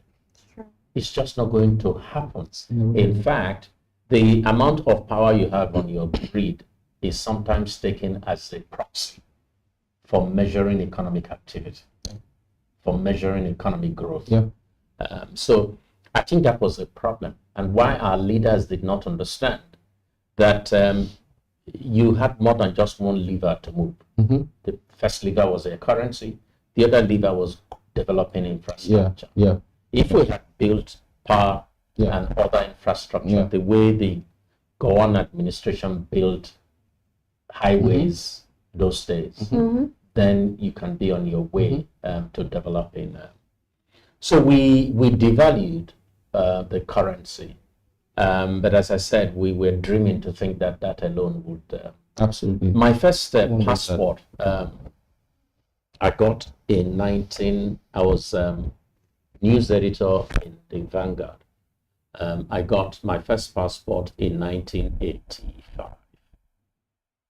In 1986, I was then allowed to join the Nigerian Christian pilgrims to Israel in 1986, in June 1986.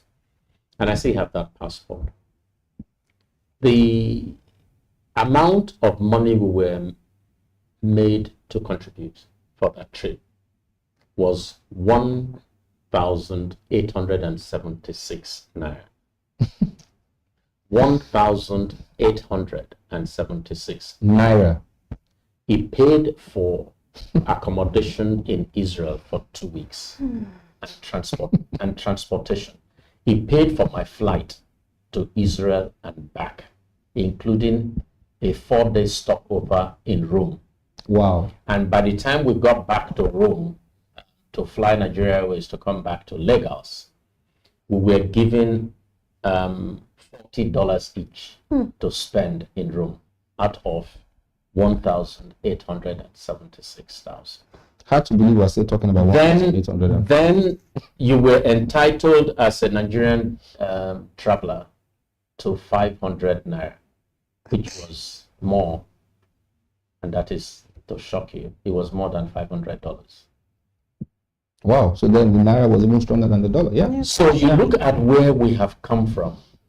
We have taken all the bashing with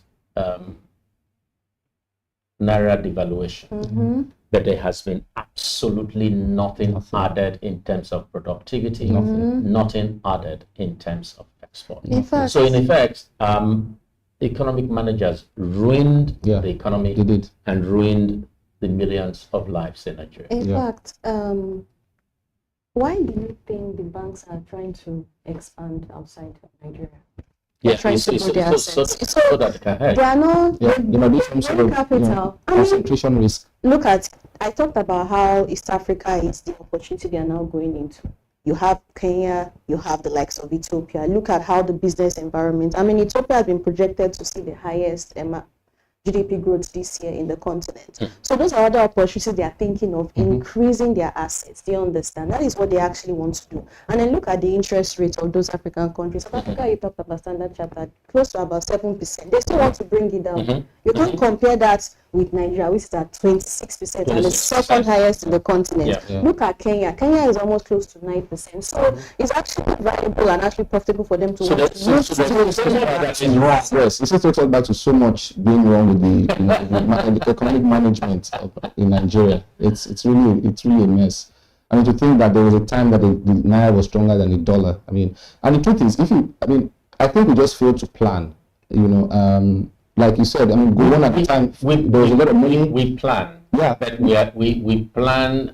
We are jokers when we plan. Yeah, because we know we will never implement the plans. It's a pity. Vision 2020, Vision what? Vision. How many visions have we had? I was a member of the Vision 2010 committee, for instance. One thing you can, Abacha, as terrible as it was, he had the idea and good mind to think about prosperity for the country. It was during Abacha that we had the LNG set up. Vision 2010. We had a goal by 2010 to produce 4 million barrels of oil. Wow. By the year 2010, 4 million barrels of oil.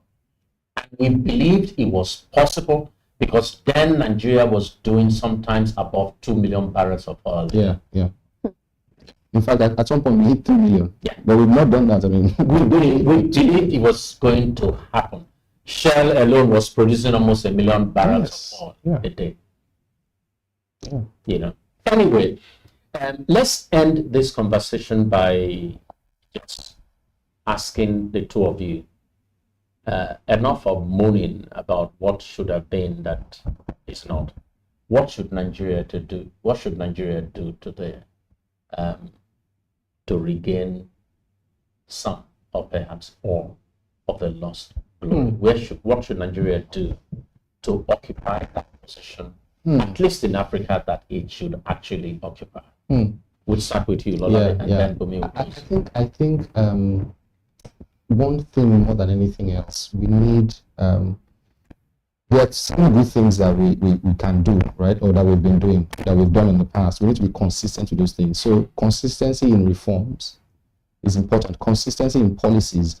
And I think it's important for us to now make it very clear that given the current situation that the government has found itself, truth is the government is actually broke and cannot by itself fund its ambitions. It cannot borrow itself out of this. It can't borrow itself out. So it's important that we now recalibrate economic policy such that it's clear to everyone that we are going the route of private capital. Yes, exactly. Just attracting sufficient private capital that would then help us open up the space. That makes that attracted. Precisely. Everyone needs to be clear that that's what we're doing, and that the government is willing to ensure that it supports private enterprise as much as it can. But of course, you now need to also ensure that there's sustainability, that is being sustained. I mean, one of the things that people point to with the transformational impact that Lee Kuan Yew had in Singapore is the fact that, you know, there was consistency in the reforms. Everybody knew he had a goal and he got the right people in the team and he was there for some years. And, you know, everyone, South Korea, Singapore was very predictable. People knew what to expect with Singapore in terms of, you know, how they would always accommodate private capital. And it was like the center of everything that they did. And then all of that private money went into developing. So there was a relentless pursuit of private capital. Yes. And then that money went into developing infrastructure. Not just by talk, but by deed as well. Absolutely. In Nigeria's case, there's no reason why today in 2026 we're still struggling with generating 5,000 megawatts of power. We need to fix that. We need to, I mean, smaller African countries are already able to provide 24-hour power supply. There is no way you signal to investors that you really care about private capital if you don't fix power.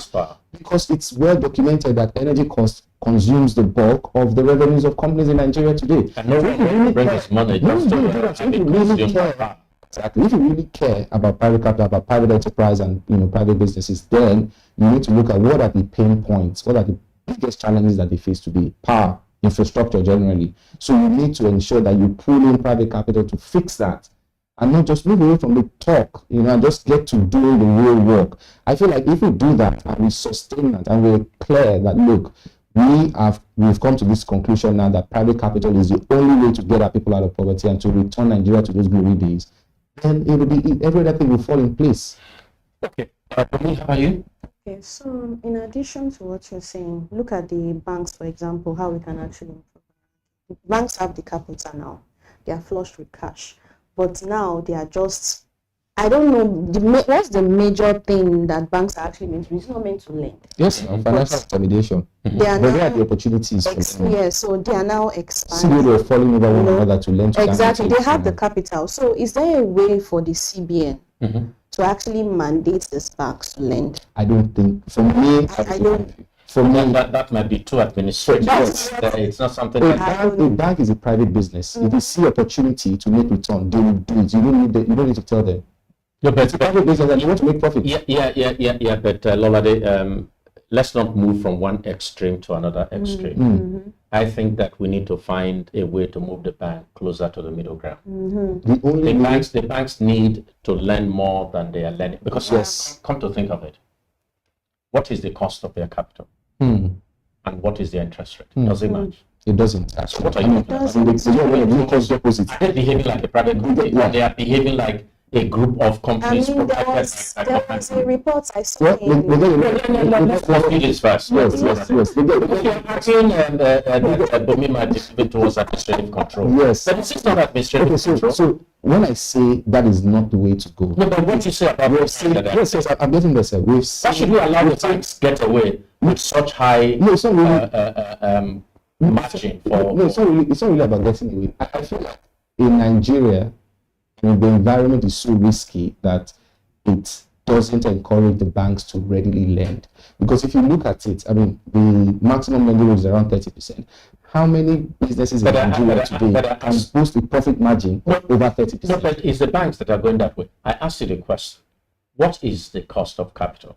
For the banks? The most you get today is anything from 10 to 12%. 4% on top of that probably takes it to 16, 18%. If you make room for inflation, there should be no bank interest rate higher than 20% in Nigeria today. That makes perfect sense. And that for me is the highest level. Yes. And from there we need to bring it down until we can get to that makes sense, but you can't consider that in isolation. The banks also have some of the largest reserves in CRR in Africa. Almost 30, more than 30% of all of that. That's an administrative. So that's another thing. So almost 30% of all of those low-cost deposits locked away in 0 returns. So while I think that, yes, I agree that we shouldn't move from one extreme to the other to say, oh, there's absolutely nothing the banks can do here. But I'm saying that the priority really should, I mean, look at how they were falling over one another to lend to Dangote Refinery when he needed to start his business. And why is it that the banks are so exposed to the oil and gas sector? Because the sector has shown over time that it can produce bankable projects. And that's why they all flock there. Why will they go to agriculture? Because it's not structured enough. No, but do you know, there's so many, do you know that in better climates, banks help to develop businesses? Yeah, and prepare them to absolutely. be bankable. Absolutely. Have you found Nigerian banks preparing businesses and making them bankable? Banks are holding depositors' funds. No, I'm asking. They will do that, but they will not also jeopardize depositors' funds because they're trying to. We're not asking them to. You see, there's something wrong with the banks making the kind of profit that they make when every other person is in poverty. Exactly. I think that's a way to look at this. But we must end our conversation. We wanted to talk about the visa rule by Ethiopia that is asking for $10 million for investment visa. But we don't have time for that. We'll do that next week, God helping us. So we must bring our conversation to a close today. Thank you, Lolade, and Bumi, thank you very much. It has been a very engaging conversation, but the single message from today is the government of Nigeria, consecutive governments in Nigeria have become more of obstacle to economic development than engine or tools for development. And we cannot say it enough. It's time for government to promote private enterprise and for government to get out of the way and allow that private enterprise to thrive. We'll see you again on Monday. This has been Business Week. Bye-bye.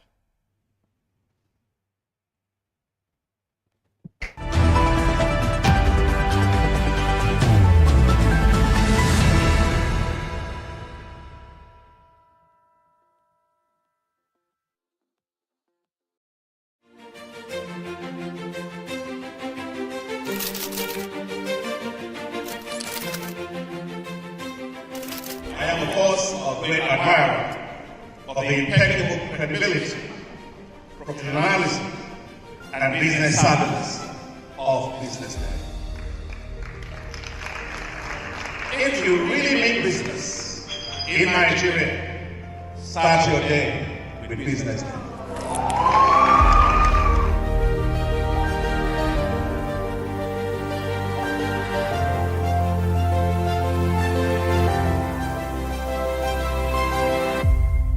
BusinessDay is West Africa's leading provider of business intelligence and information, delivering premium content across diversified media platforms, including online, mobile, and print.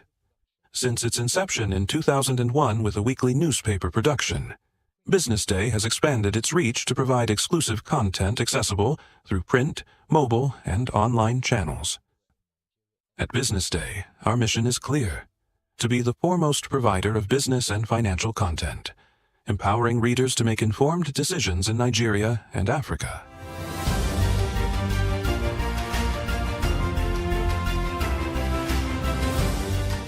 Since our establishment, we have been committed to delivering insightful, relevant, and accurate information about Nigeria's business and finance environment while contextualizing the impact of global events.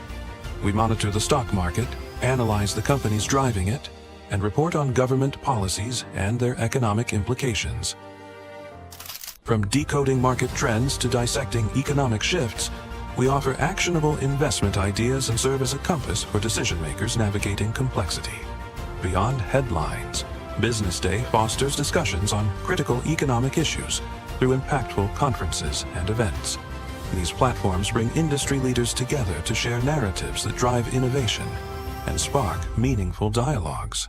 Our events galvanize connections, bridging the gap between inspiration and achievement. For businesses seeking visibility, our strong digital presence offers unparalleled opportunities, with millions of followers across social media and a dynamic website attracting visitors from within and outside Nigeria. Business Day is the ideal platform to boost visibility for your products and services.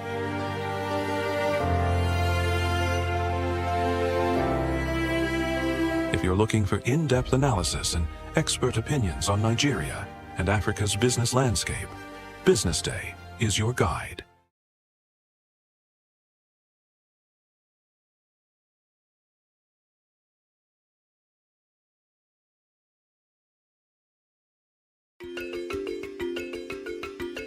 Pleasure of welcoming great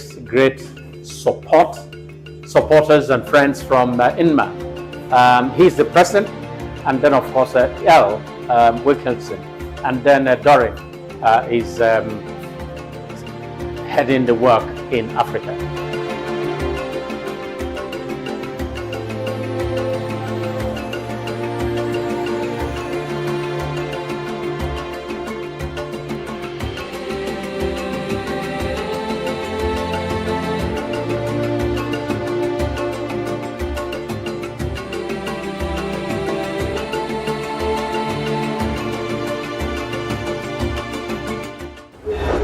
Honored that you're hosting us today. We look forward to a positive exchange of ideas and strategies to make our industry better.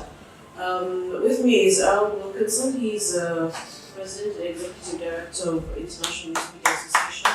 All the way from Ghana. And we're happy to have him here. I'll let him tell you guys more about him and why he's here.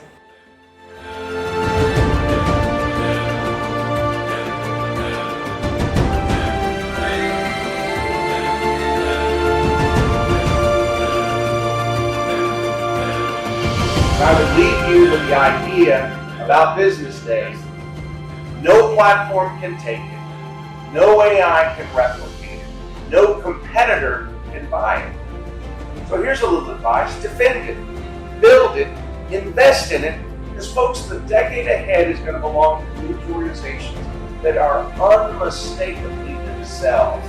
They're not boring. They're not neutral. Who are you? Answer that question and you'll figure out the next one.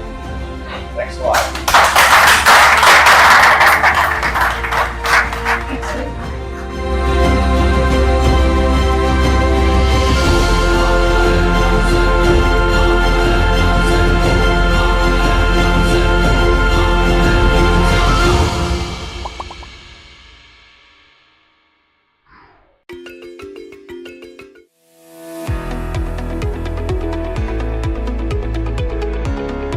This is Business Week, a weekly program brought to you by Business Day Television.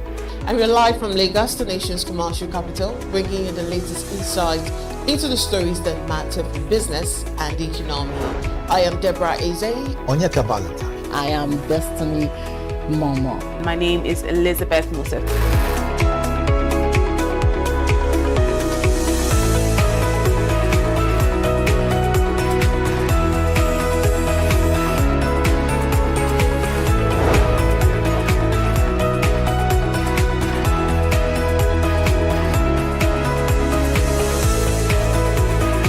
When you think of business, think no more, think Business Day.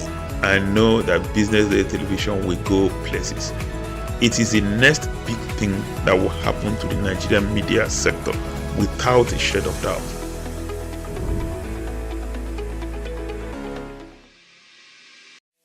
For 25 years, Business Day has delivered credible journalism, intelligent analysis, and decision-shaping insights to Nigeria and Africa's business community.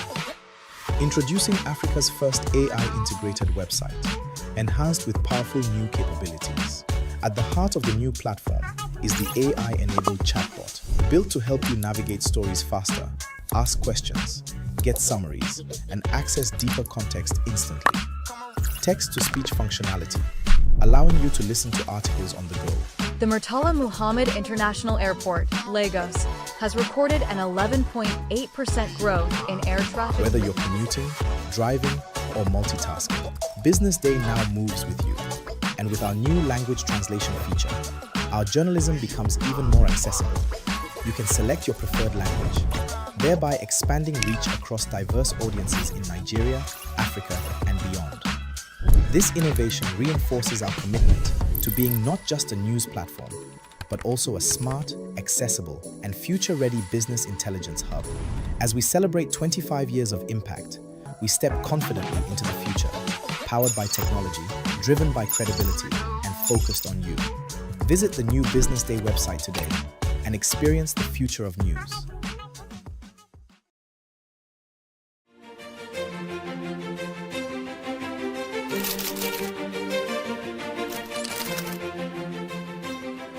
I am, of course, a great admirer of the impeccable credibility, professionalism, and business savviness of BusinessDay. If you really mean business in Nigeria, start your day with BusinessDay.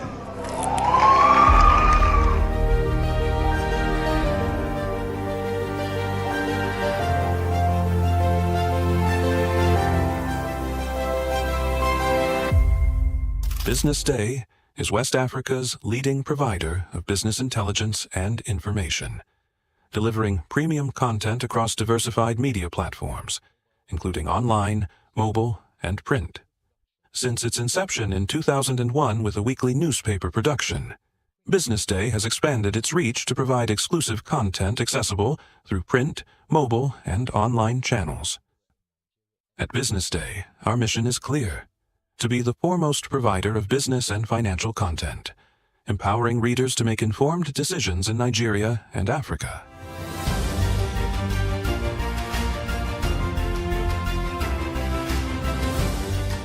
Since our establishment, we have been committed to delivering insightful, relevant, and accurate information about Nigeria's business and finance environment, while contextualizing the impact of global events.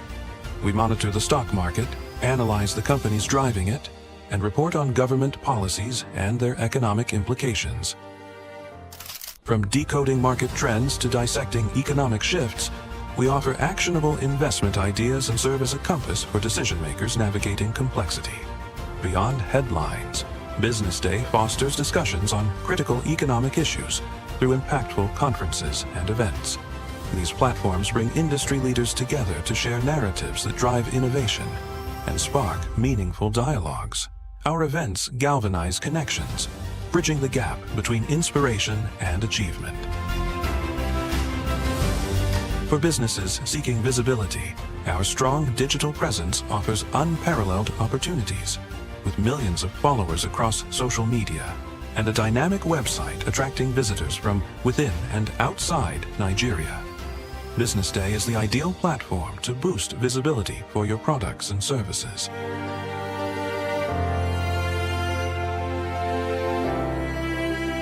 If you're looking for in-depth analysis and expert opinions on Nigeria and Africa's business landscape, BusinessDay is your guide.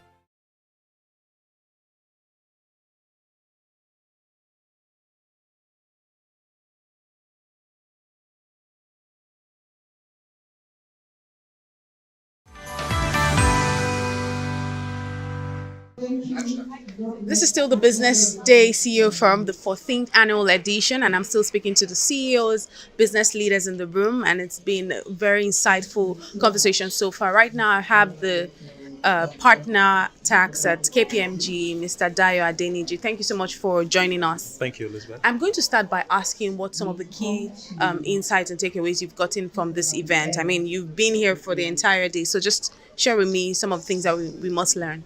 Well, some of the key insights for me have been around ensuring that we have shared prosperity. There needs to be growth. We have to grow.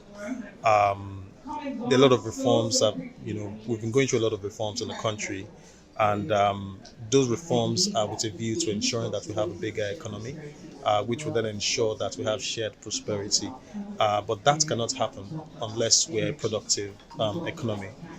For us to have a productive economy, a lot of things must happen, and those are some of the things that we've been discussing around things around logistics, energy issue. There was a session on energy. The session that I also moderated, there was talks around energy and some of the issues with infrastructure. So for me, it's that the goals that have been set out to be achieved can be achieved, but a lot needs to happen. My final question, because we have to, hit the home run. My final question will be: if you were to come back here in 2027, what's one thing that you hope would have changed, in the 12 months? Well, for me, I hope that we would have more stable energy. For a lot of companies that are involved in manufacturing and production, energy is one of the main issues that they face. In fact, the MD of NASCON did mention that the cost of energy takes a huge chunk of their cost of production. So if there's a way, hopefully, if that can be moderated or if that can be managed, I think that would be huge. I think the other thing also is around the currency. I know there's a lot of stability with currency, but if the currency achieves a bit more value, perhaps some of the things that we import, which enables us to produce, will be a bit cheaper. So I think for me, those are the two main things that I would look out for.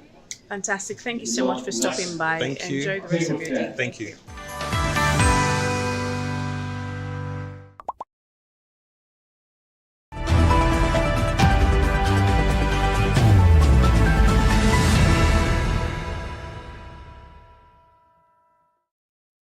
You're watching Business Morning Live right here on Business Day Television. My name is Elizabeth Musa. For years, successive governments have set ambitious oil production targets as a measure of Nigeria's economic potential. The latest ambition is producing 3 million barrels of crude oil per day by 2030. It comes at a time when the country is trying to attract fresh investment into the upstream sector through new licensing rounds, implement the Petroleum Industry Act, and tackle crude oil theft and restore investor confidence. Yet, despite possessing one of Africa's largest hydrocarbon reserves, Nigeria continues to produce well below its installed capacity. So the question we're asking this morning is 3 million barrels per day an achievable economic target, or is it simply an aspirational figure without the investment and execution needed to make it happen? Well, joining us this morning is Professor Wumi Iledare, is Professor Emeritus of Petroleum Economics and Executive Director of the Emmanuel Ekbuga Foundation. Thank you so much for joining us, Professor. Well, thank you for inviting me. Good morning from Abuja. It's good. We're truly honored that you joined us this morning. Let me start by asking you about this government's belief. The government believes that Nigeria can reach 3 million barrels per day by 2030. From a petroleum economic standpoint, how realistic is this target? Well, it's very realistic, but not automatic. And we must be aware of that. There are certain things that must happen before we can do that. And then we have to take our mind back to history. 2010 was the original vision for 3 million barrels per day. Then 2020 was supposed to be 4 million barrels per day. So I'm going to speak from a petroleum economics point of view. The first step is what have just happened recently, which is licensing. But we must understand that barrel awarded underground is not the same thing as a barrel produced above ground. Investment is the key. competence is the key, governance is also the key. But that 3 million barrels per day is achievable, but not automatic. Mm. And that's where all hands must be on the deck to enable the possibility of it. With 37 billion barrels per day, 37 billion barrels 2P reserves, producing 3.7 million barrels per day is a possibility. And the key word that is not automatic. Mm. And so we can start from there. Right. It's a possibility, but not automatic. But you've often argued that reserves alone don't produce oil. What actually determines whether those resources become production? Because Nigeria certainly has these reserves. Well, I think petroleum engineers understand that reserves are stock of oil and gas deemed extractable under current technology and economic conditions. What will unlock reserves in the ground is investment, fiscal development. And what I mean by that is that you have to drill wells. And to drill wells, you need money. And to get money, you must have economic return for your investment. And to be able to get economic return, the environment must be enabled. And if the environment is enabled, there must be security. And if the security is there, then the oil must flow from the ground to the surface. And it's a process that you cannot short circuit. And that's where governance becomes the key. Everything begins with competent workforce, investment that is enabled because the governance and the environment support it. Reserves are stock of oil and gas under the ground. It has to flow to the surface to become bankable reserves for creating value. So there's a difference between reserves and value. So the process is well established in the engineering discipline. Mm. Now, we've seen, Prof, that the recent oil block licensing round has been presented as a major milestone. Should investors interpret this as successful license awards as evidence that production growth is already underway or not? No. You have just awarded barrels under the subsurface. That does not become a value. License is just a right to go and explore, and prospect for petroleum resources. What you discover must be commercial. And when it is commercial, that's when you do what they call field development plan. And that's why you drill appraisal well to determine the extent of your discovery. And you are talking onshore $5 to $10 billion. It's not the fact that you have a license mean you are going to produce. Only 10 oil and gas leases from 1983 to 1999, according to my study, the Gulf of Mexico. So the fact that the process is just beginning. There are 6 phases. Exploration, appraisal, development, production. The last phase is abandonment or decommissioning. And you are talking about significant amount of money to be able to do that, depending on the terrain in which you are. The licensing is just a phase. Right. So what typically happens, Professor, between winning a license and producing first oil? And why do we have so many projects failing to make that transition on schedule? is the enabling environment and the economic condition. That is the reason. But I think the biggest challenge is capital, which is financing the project, is the biggest challenge that Nigeria has. And the PIA is supposed to have unlocked that process. Unfortunately, the implementation is a little bit disappointing. You see, it's about optics. It is about optics. What people see drives whether they come to invest or not come to invest. Yes, there are improvements, but you will see that what it takes is no longer what it used to be. Nigeria used to be the bride that everybody is willing to run into. In 1975, there are only 5 countries along the coast of Atlantic Ocean producing oil and gas. Today, nearly every country along the coast is looking for oil and gas, and they have an attractive fiscal system and fiscal regime. So everything begins with the optics. The first thing investor will ask is it competitive?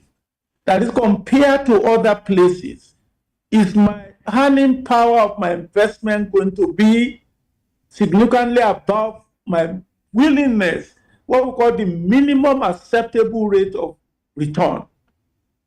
First question. Then the second question is it attractive? In that case, they're asking the question, is the government taking a big portion of the revenue generated in the early stage of the project, or they are willing to delay when they are taking it?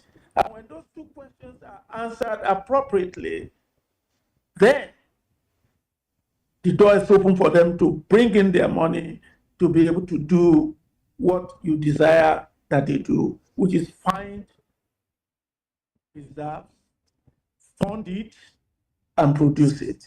Is it going to meet my minimum acceptable rate of return? If the answer is yes, they will flow it. And that's where governance comes in. I'm not talking about government too. I'm talking about governance. And that is the biggest challenge that, in my opinion, I might be wrong, things are too transactional when it comes to developing petroleum resources for public value maximization. We need to begin to think about transformational mindset, which we used to have. And the results are there, but the money must flow to develop it. Speaking about this investment and development itself, how much new investment would Nigeria realistically need over the next 5 years if we have to move from current production levels to 3 million barrels per day? Honestly, it's an estimate, but the estimate you can challenge or you accept. First, we are going to go from 2 million to 3 million, and we are looking at 4 years. First, we need to think about the mature assets that we are dealing with, and they are declining about 15% per year, which is about 300,000 barrels per day decline every year. First, we need to replace them before we think of going to 4 million, because the 2 million is, you are going down the stairs. And so you must quickly find a way to replace the 300,000. We call it 100% reserve replacement ratio. Every barrel you produce, you must get new reserve to replace it. So you are looking at, we need at least 1 million barrels per day new capacity to take care of the declining phase, as well as get new assets in place. So you're looking at $50 to $60 billion over the next 5 years if you want to get to 3 million barrels. But in fact, you must create additional 1 million barrels to take care of the declining phase from that 300,000 every year.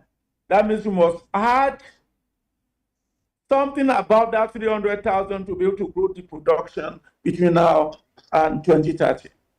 And beyond financing, Prof, what are the biggest commercial or policy obstacles slowing investment decisions in Nigeria's upstream sector today? I mean, go ahead, I can't hear you, please speak. So my question is going beyond financing. What are some of the biggest commercial or policy obstacles that you've seen happens to be slowing down investment decisions in Nigeria's upstream sector?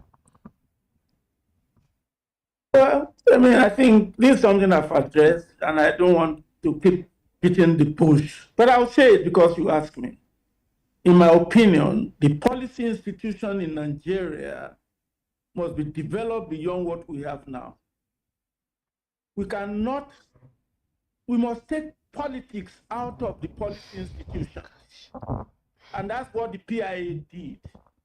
Right now, we can't even ask the person, we don't even have a driver on seat when it comes to the policy institution who's supposed to be looking at some of these issues to see how we can actually enhance the production. We don't. So first, we must get a consistent policy that is sustainable, and it must be apolitical. It must not be because APC is in power that we are going this direction, and then when another party comes to power, we go in another direction. That has been the issue that we have not been able to attain that 3 million barrels per day. Transactionalism must be gone, and that's why I continue to say we must develop the policy institution beyond where it is. It cannot be in the presidency. The policy institution must be completely professionally manned, not by political appointees. And that's the issue. The political appointee can drive the vision, but the professionals must execute the vision for sustainability. Right. And we continue to see many of Nigeria's producing fields are mature. I don't know if we're still connected. Pardon, sir? Hello? I can hear you clearly, Prof. Can you hear me? Hello? Can you hear me, Professor? I can hear you. I can hear you. Can you hear me, please? I can hear you, sir. We can hear you clearly. Hello, Prof. I can hear you. Okay. Is it better now? Can you hear me now? Yes, I can hear you now, please. Okay. So my question for you, and so sorry about the audio challenges that you might be experiencing. Many of Nigeria's producing fields are mature and naturally declining. So how significant is this decline, and how much new production must come online simply to replace lost output before any growth can occur?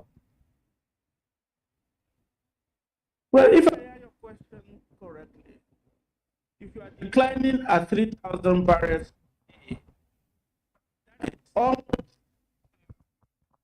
in next 12 months, 300,000 barrels per day times 30 days in a month times 3 years, that's 900 times 300. If you don't replace that decline, it's going to be taking that away. That means next year, instead of 2 million, you'll be producing 1.7 million barrels per day. Which means if you are going to go above 3 million, you must find a way to increase your production by 500,000 barrels per day to take care of the decline, and then you can have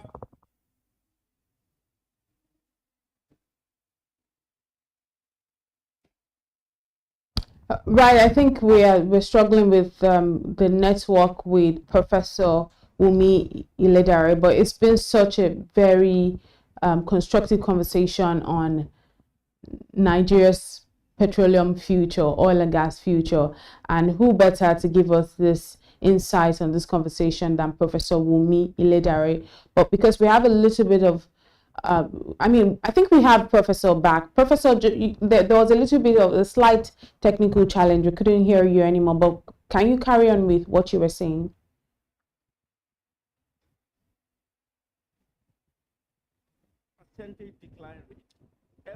year you are declining 15%. At the end of the year, you are not increasing your production. You will be left with about 1.7 million. The next 2 years, 15% of 1.7 million will be lost. So if you are going to go to 4 million in 4 years from now, you must produce more than 3,000 barrels per day to take care of what is declining, and that means you need to get new assets and new projects online. How you do that is where government creates incentives, which they are doing. They must be complemented because the indigenous companies are using receiving policy instruments to be able to expand their production. But that requires continuous, sustainable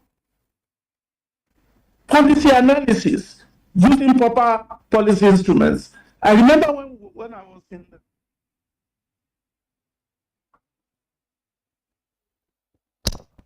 All right, we'll have to take a quick break and be right back. We have a little bit of technical challenges. Thank you very much for being a part of this conversation, Professor Wumi Iledare. Hopefully we can have you again. Thank you very much. Well, this is still Business Morning Live right here on Business Day Television. Up next is Social Listening. Do stay with us.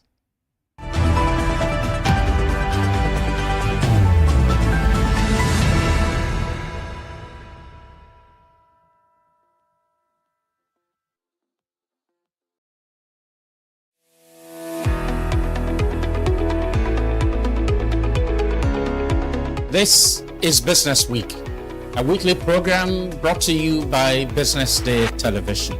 And we're live from Lagos, the nation's commercial capital, bringing you the latest insights into the stories that matter for business and the economy. I am Deborah Eze. Onyeka Valentine. I am Destiny Momo. My name is Elizabeth Musef.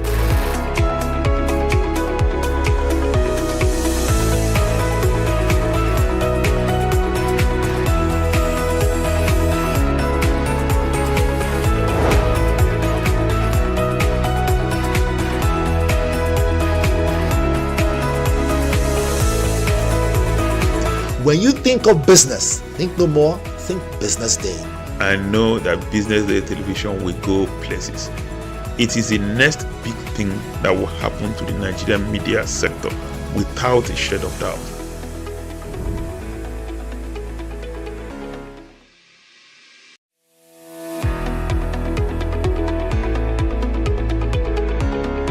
This is Business Week, a weekly program brought to you by Business Day Television.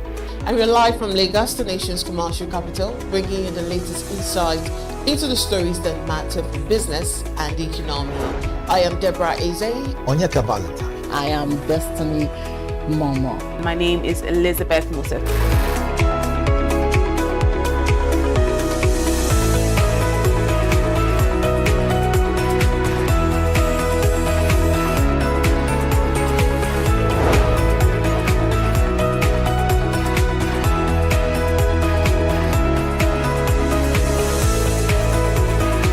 When you think of business, think no more, think Business Day. I know that Business Day Television will go places. It is the next big thing that will happen to the Nigerian media sector without a shade of doubt.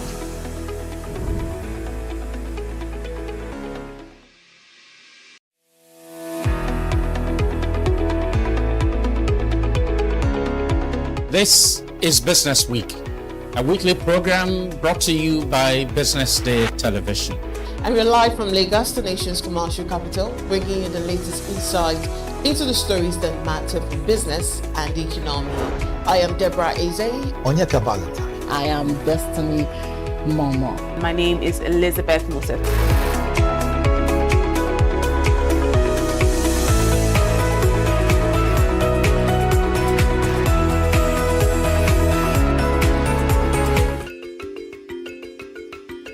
Pleasure of welcoming great supporters and friends from INMA.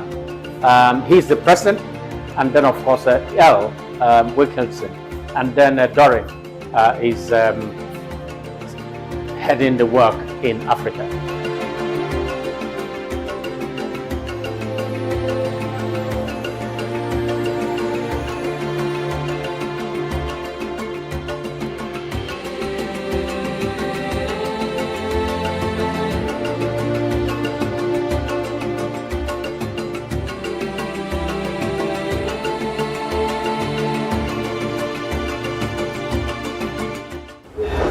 Honored that you're hosting us today.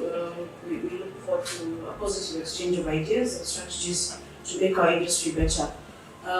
With me is Al Wilkinson. He's President and Executive Director of International Media Association. All welcome, guys. And we're happy to have him here. I'll let him tell you guys more about him and why he's here.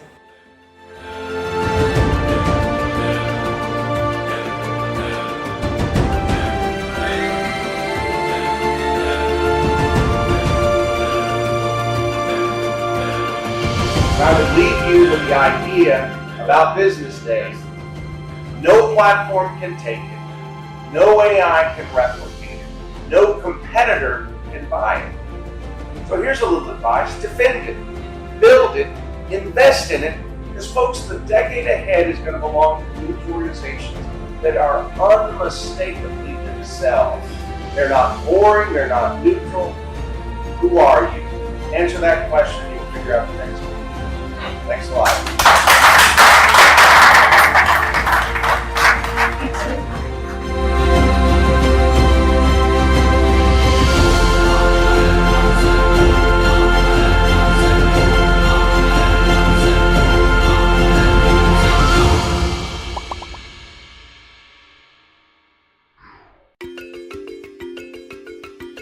Pleasure of welcoming great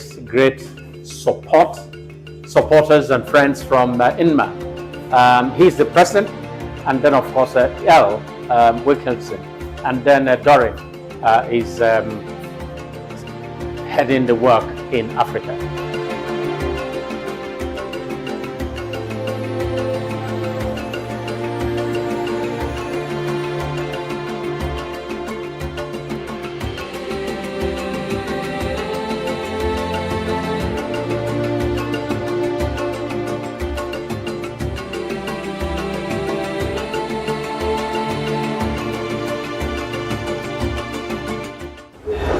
Honored that you're hosting us today. We look forward to a positive exchange of ideas and strategies to make our industry better. With me is Al Wilkinson. He's President and Executive Director of International Media Association. All welcome, guys. And we're happy to have him here. I'll let him tell you guys more about him and why he's here.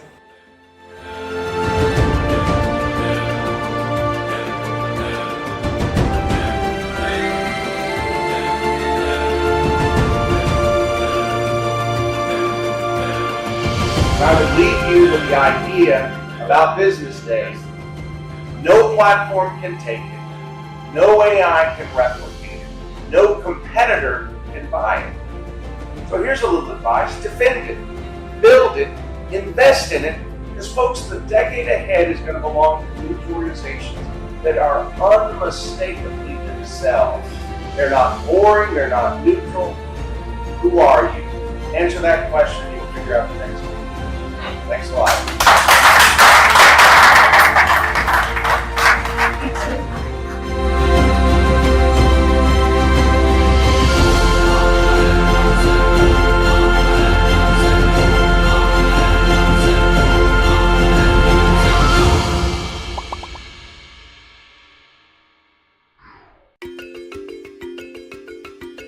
Pleasure of welcoming Attention business leaders. Want to make informed decisions? Join the ranks of the best with Premium Business Day.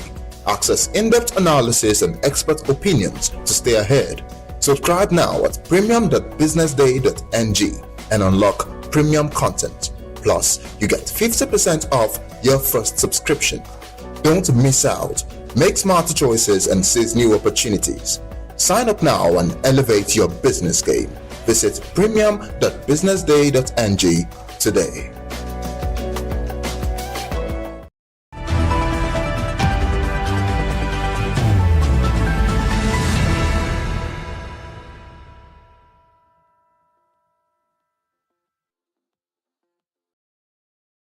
All right, welcome back to the Business Morning Live, and you're just in time for the social listening segment. And of course, you know, if it's sparking conversations, then we're bringing it to you sit. Welcome again to the social listening segment, where we bring you the stories, debates, and moments generating conversations across social media. I am Deborah Eze. And now let's get into what is making waves online. For the first conversation today, the Kano State Censorship Board has announced the immediate suspension of activities popularly known as after party and odds challenge at wedding ceremonies and other social events held at event centers across the state. The executive secretary of the board, Abba Hel Mustafa, announced the suspension in a statement issued by the board's public relations officer, Abdullah Suleiman, on Saturday. According to the statement, the measure is part of the board's ongoing effort to ensure compliance with regulations governing the activities of masters of ceremony and event centers across the state. Now, let's see some of the reactions on social media. I think Kayode is not happy with this development. That's why he's refusing right now to show me the tweet. But the first tweet that we have is from Begin, and Begin said, "These ones are always chasing after irrelevance. Nobody puts you there to force your personal opinion on people, northern governors and their weird way of ruling." Another one from Kosi, and she said, "Adults should be free to choose how they wind down. What people of Kano need is good governance and not a lifestyle police force." Another one from S-Boy, and he said, "I'm a Muslim, but honestly, Nigeria should abolish Sharia law and operate solely under the constitution. Nigeria is not an Islamic nation. They are Christians who do not worship Allah. So you cannot force them to follow the teachings of your religion. This is not fair." And the final reaction from Miguel, and he said, "Northern governors will leave important things in the state to be focusing on minor stuff. Now tell how does this ban build infrastructure?" Of course, it's misplaced priority, like, that is something that is a norm when it comes to the Nigerian government. It's the fact that this government who, put out this ban knowingly said, you don't need to wind down. And this is actually cutting jobs. People don't just wind down. You have someone employed, which they are known as master of ceremonies, someone employed to make these people wind down. Now you've cut off the job of, this person already. Well, since Kano has drawn the line by banning after parties and the popular hot challenge. I'm sure we all know the hot challenge activities that happen at weddings where, they tell who is the better dancer, who is the better singer. Yeah. When I went through some of the tweets under the story, because we always like to balance what netizens think and what I think. Some people actually say it's about promoting decency and maintaining cultural and religious values, which, if you look at it that way, it makes sense. But another school of thoughts feel that it is another restriction on how people should choose to celebrate, which is something that has always been a back and forth issue when it comes to the northern states. But either way, I think Nigerians will always find a way to enjoy themselves, whether or not you ban it. If there's one thing that Nigerians are very good at, it's turning every celebration into an experience that, it is unforgettable. So the only advice that I think I would give, since this is already a law that is passed already, whether your wedding ends at 6 p.m. or 6 a.m., I think we should just remember that marriage is actually more than the party. Or better still, travel to other states that would, allow you unwind and enjoy yourself. You get, but if not, just remember that the marriage is more important than the party if you're going to be having your wedding celebration in Kano State. After all, nobody ever stayed together because of the after party or because they actually had a good DJ. You get, and I think this goes for the saying: when you're in Rome, you behave like a Roman. This is how the governor of the state wants it to be if you know you cannot adhere to it, just come down to Lagos, where you have an unforgettable after party. Having said that, I still stand that it's misplaced priority, by the way. There are other relevant things that, you know, the government can actually focus on. But this is what they want to focus on. I think to avoid, oh, you were warned, we told you before now, just do your wedding the way they want you to do it, or you move to another state. All right, let's now move to the second conversation. Today, the founder of Living Faith Church Worldwide, David Oyedepo, has advised young Nigerians to steer clear of sports betting, saying it is not a reliable path to wealth or lasting success. Delivering a sermon on Sunday, the cleric warned that gambling could rob young people of their future. The clergy stressed that genuine prosperity is achieved through discipline, patience, and hard work. Addressing the congregation, Oyedepo urged youth to abandon the pursuit of quick riches through betting. If there's a video, let's take a look at the video. Young people, Naija bet is not the way to financial fortune. Stop wasting your destiny. Stop wasting your destiny. Stop wasting your destiny. I have never been once deceived. Stop. This may be slow, but it's sure. It may be slow, but it's sure.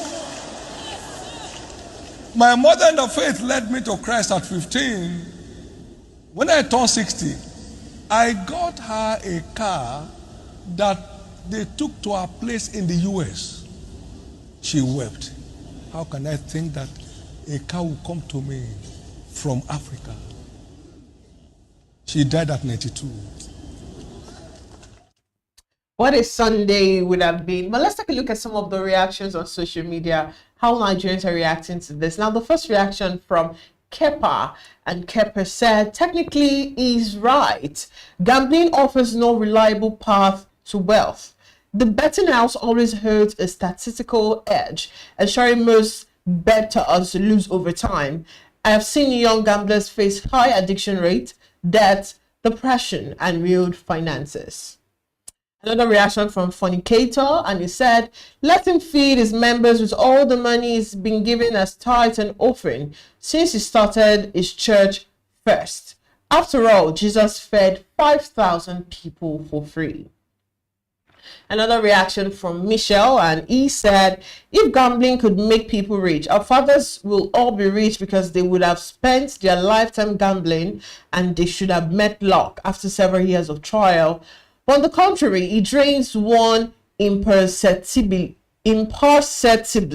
financially. Say no to gambling, or saying no to gambling. And we have Sarote, and said, betting may bring an occasional win, but it's not a reliable path to wealth.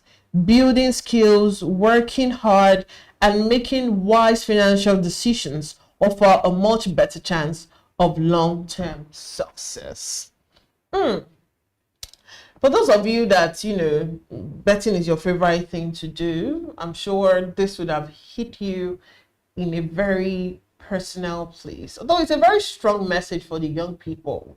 It's simple. Stop betting and focus on building your future. But let's talk about it. You know, many young Nigerians, they don't bet because they hate hard work. I must tell you this for free. They are betting because they're either hoping for one miraculous alert that will solve all their financial problems. They're betting because, you know, they don't know where, if they use the last 200 naira with them to buy beans, they don't know where the next one is going to come from. So why don't you just use the 200 naira and bet, and hopefully the 200 naira can bring you 20,000 naira. But the unfortunate side is football has a funny way of reminding you that, you know, the team that you trust most can suddenly forget how to score. And I want to actually bring this conversation down to Gege I know over the weekend, most of us actually saw, what was trending. You saw how, Gege came out to say, oh, you don't have to get married, you don't have to, do certain things to the other gender should not take care of the other gender. And unfortunately, you saw how, with the way people trusted him, he now went behind their back or maybe in their front, and he got married. I think that's how gambling works. You are very sure that, oh, this team is actually going to, win. This team is going to score, and before you know it, you're losing. But I think let's just take the bigger lesson here from this conversation. The bigger lesson here is about not, I think that's what he was trying to say, not relying on luck to build your life. Luck will not build your life. You can dream. Dreams are great, but dreams would only respond to consistency than you doing sure odds or go score to win or score to lose. You get? So by all means, and this is not me saying you don't have to enjoy football, you don't have to support your club, or having to have conversations on who is going to win or who's not going to win. But if it's a way for you to actually to make your financial stand strong, I personally think that is not a way for you to do that. And again, by all means, if it's a way for you to, I think being addicted to it is what the problem is. I think some people actually see betting as a sport. So it depends on, which of the ladder you're standing on. Are you seeing betting as a sport, or you're seeing betting as a financial gateway for you to actually make it? If that is the ladder that you're on, you seeing betting as a way for you to get away from poverty, then I must tell you, you're just trying to build wealth with luck, and no one has ever, that's the truth, no one has ever built wealth with luck. So support your teams. You can make verbal betting, but please do not think it's a get rich quick kind of thing for you to do. All right, then let's now move to the final conversation today. The founder of Salvation Ministry, Pastor David Ibiyome, has urged the government to focus on addressing Nigeria's worsening insecurity and economic hardship, rather than introducing what he described as restrictions on preaching in public buses. Speaking during a church service, the cleric lamented the country's current state, saying Nigerians are facing one of the most difficult periods in recent history, with poverty and killings becoming widespread. Ibiyome also criticized what he described as an alleged move to stop Christians from preaching in buses, insisting that believers have the constitutional right to spread the gospel freely. Now let's see the video, if there's a video, and also tweets.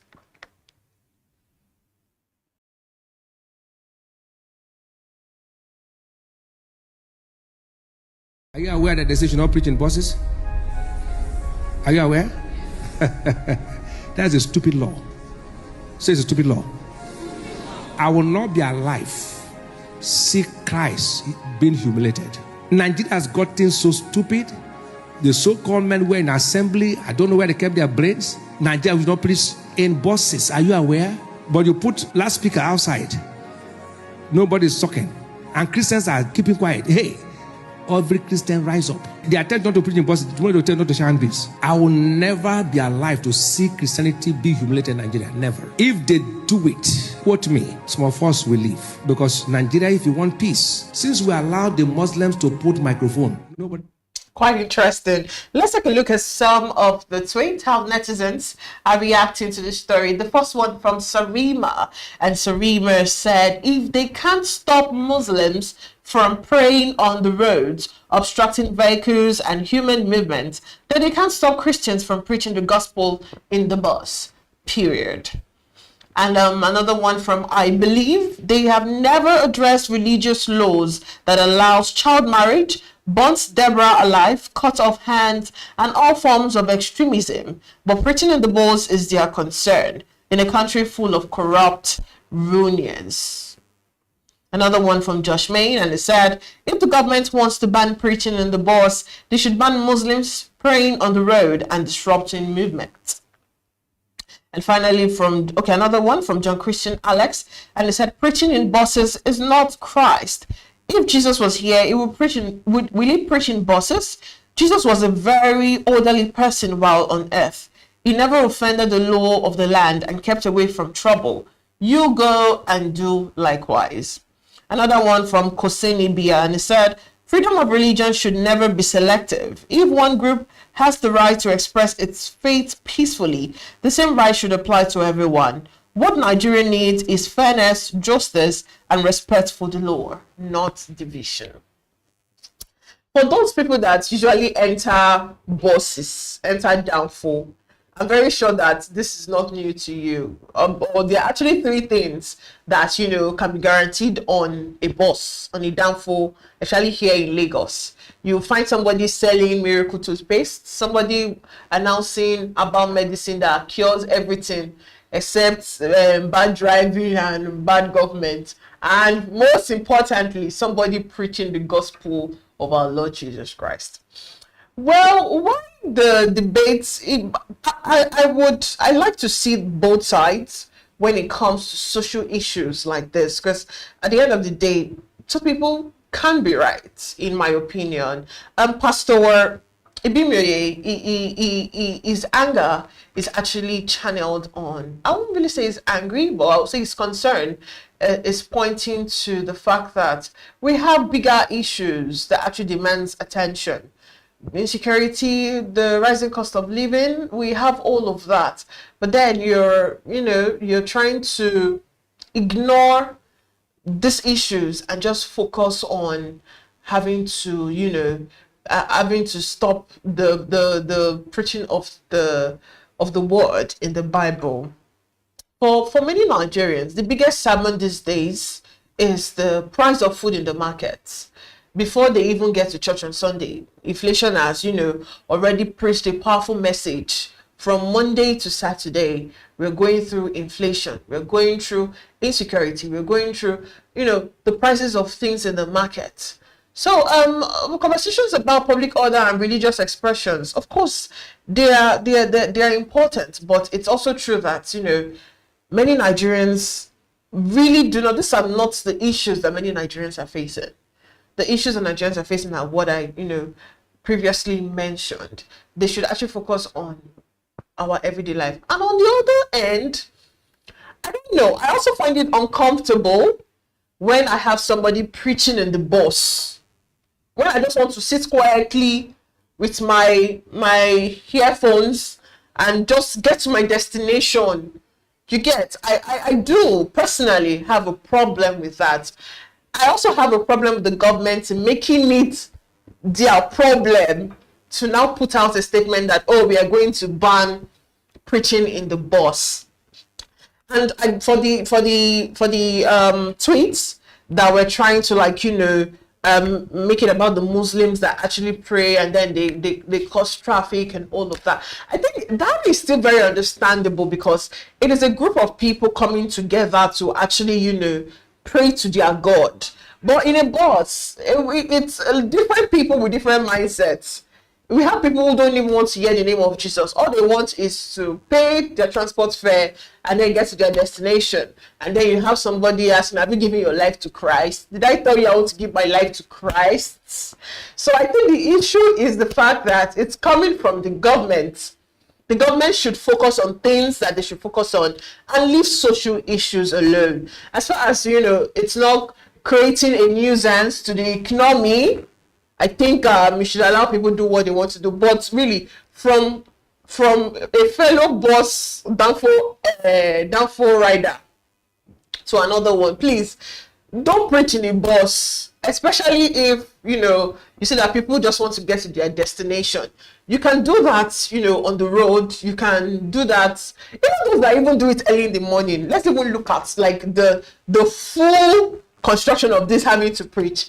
There are those that do it early in the morning, as early as 4:35, when you are trying to sleep and you just hear somebody with a megaphone and they are begging you to give your life to Christ. Please give your life to Christ. So I really think the government shouldn't make it their business It's a social issue. It should focus on the things that matters, which is inflation, which is children, insecurity, and all of that.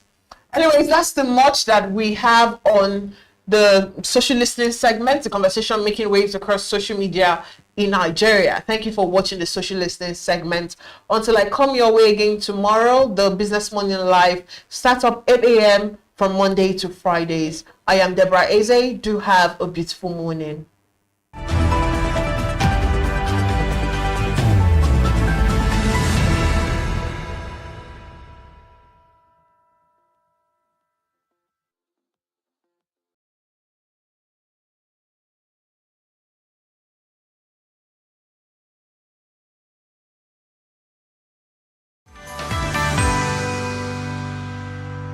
Right, Ibilola Ashcroft, MD, Parthian Capitals. Really good to have a sit down with you this afternoon. All right, I understand that Parthian works closely with business growth, right?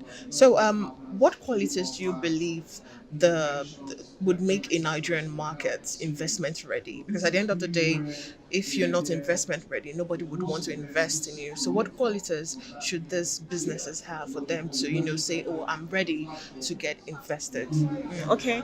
So generally, we are in, I guess, in a phase where we do have a lot of founders and we have a lot of businesses that are really springing up, and we've had conversations today that have spoken about capital and the availability of capital, and that is true. There really is capital that is available. I think what we've seen that has changed has been that for the recent past, it's been more of what we would tag as easy capital. So you could easily access capital, not too rigorous as the case may be, but we've seen a shift now.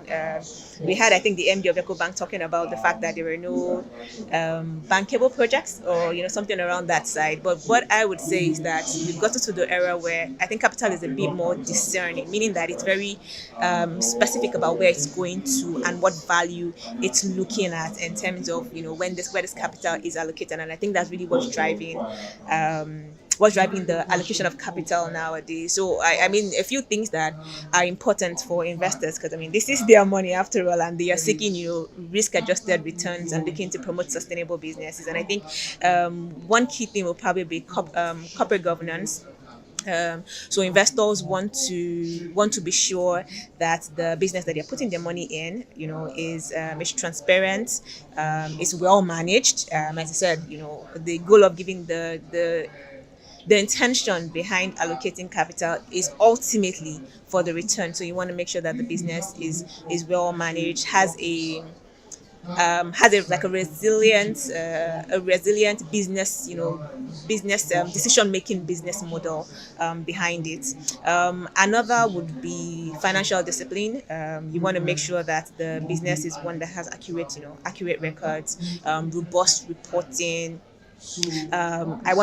Investors want to be sure that the A that you have mentioned is the A and the B is the B, and that's really what drives them to be able to allocate more capital, I guess, to this sort of businesses. Something else would be scalability. Markets, what's the word I'll use there? Market receptivity. I don't know if that's a word, but something along those lines. Yes. So investors are very keen. I believe that capital flows still remains very attractive to businesses that are making an impact, essentially solving real problems. So those are things that I believe investors are looking for when they're looking for areas in which or businesses in which to put money in. I think maybe something else that is also in line with it is also who the founders are really. Investors want to know that these founders are adaptable, they are flexible, they are willing to change as market conditions evolve. You have to have that flexibility. Ultimately, investors want to make sure that their capital works and generates returns, and I believe these are some of the things that they will be looking for in terms of making decisions as to where their capital goes. Mm-hmm. So from what you said, getting capital is actually more selective now. Oh yes, and also founders are actually finding fundraising very difficult. Now, what's biggest investment opportunities do you see in Nigeria in the next, let's say, 3 to 5 years? So I mean, I take that as meaning like sectors. What sectors Yes, you think that are going to be? So I think maybe two sectors, really stick out to me, just on the basis of what we do and the businesses that we speak with. One would be the agric and agro allied industry. Yes, as we're very much aware, food is a basic necessity. It's very needed. The market is also quite inelastic, meaning there is always demand. Some of the things that we see as the well, I mean, there are bottlenecks on one side, but they are also what determines what can happen. So obviously, our teeming population, everybody has got to eat. Yes. So when I look at that, beyond even the food supply, which is just one aspect of it in terms of actual food production, there's also food processing. There is also the logistics speed of it. There is also the export-ready businesses. So within that, value chain are business opportunities that capital can actually be channeled to, and that can make significant impact in terms of the economy of Nigeria currently. I think another will be energy. I mean, Sorry, I was thinking when you mentioned energy. I don't know.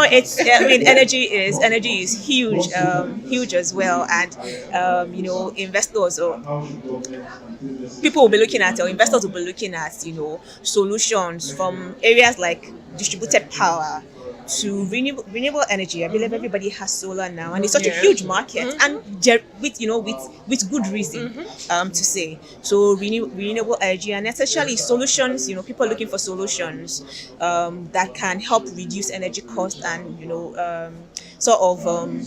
push reliability. So in as long as we have businesses that are creating solutions that fit any of these buckets or these areas essentially, and we can find the capital to back that up, then I believe that those are key sectors, that can really push Nigeria forward in the short to midterm. I would say. Yeah, very well. Let's talk about the CEO Forum. Sorry, I didn't hear the that. CEO Forum. Okay. This is the 14th edition, if you're aware. Let's look at the theme from stability to shared prosperity. What do you think about that? So I think my company actually had an event, I think it was last year, and shared prosperity is no longer new, to be honest. I think it's really become a mantra that everyone is keen into, and we need to start thinking beyond what is good for me alone or what works for me alone. At Parthian, we're very much at the center of that in terms of the businesses that we do, and as well as even the areas that we are trying to push. We are doing a lot in terms of getting into trade financing, and that's because we are trying to open up opportunities to a lot of businesses. I mean, everything is about making sure that there is an avenue for all to prosper and for all to benefit. And so from being capital allocators on our end with some of our businesses to being capital seekers, or to helping capital seekers on the other end of the spectrum, Parthian is smack at the middle of that. Be it being an individual, be you be a business, an institution, we are there to support you in terms of your financial goals, financial aspirations, and also in terms of the access to capital. Quite spot on in terms of what the conversation is about. In terms of finding capital, seeking capital to be able to build those solutions and provide those lasting solutions to some of the problems that Nigeria is currently experiencing as a nation. We're smack there, and we are open to business, and we do hope that as people listen to this, they do reach out to us, because we are willing and ready to help them move their businesses to the next level. I like that. Thank you very much, Ibilola Ashcroft, MD, Parthian Capital. So it's really good to have you sit down. Thank you for having me as well.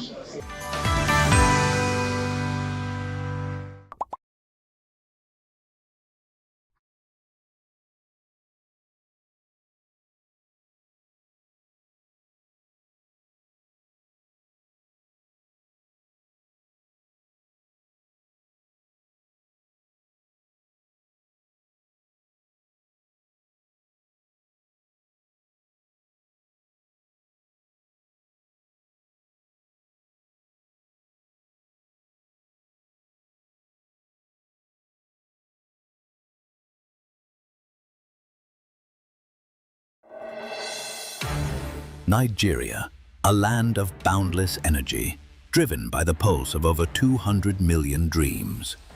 At the heart of this momentum stands a giant, Seplat Energy, an indigenous powerhouse accounting for a vital share of Nigeria's oil and gas output, propelled by the historic acquisition milestone with the acquisition of ExxonMobil's onshore and shallow water assets, significantly expanding its production capacity and marking its entry into offshore operations.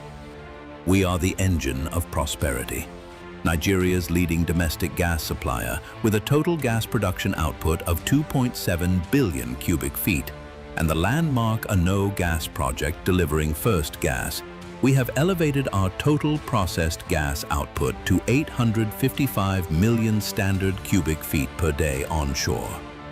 Indeed, we have brought domestic gas utilization to new heights, powering industries and securing energy for millions. But we are not just growing production, we're growing responsibly. By ending routine flares, we are decarbonizing our operations today to protect the Nigeria of tomorrow.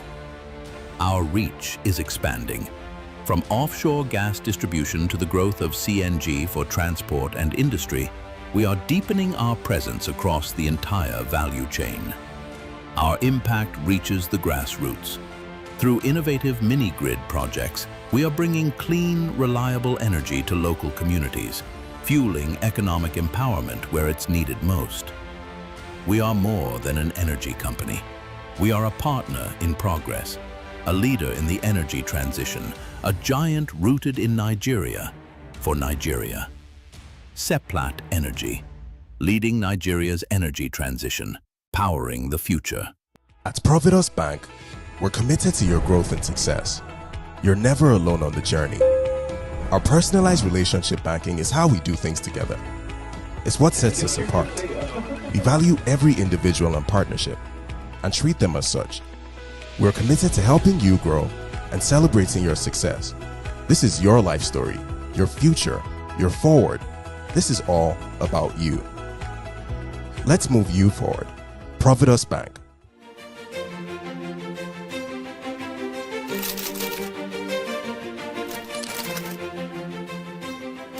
I am, of course, a great admirer of the impeccable credibility, professionalism, and business savviness of BusinessDay. If you really mean business in Nigeria, start your day with BusinessDay.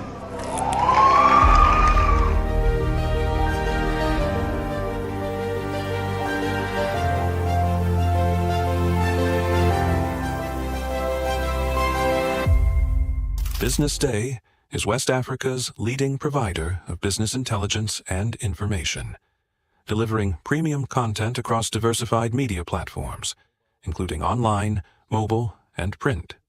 Since its inception in 2001 with a weekly newspaper production, BusinessDay has expanded its reach to provide exclusive content accessible through print, mobile, and online channels.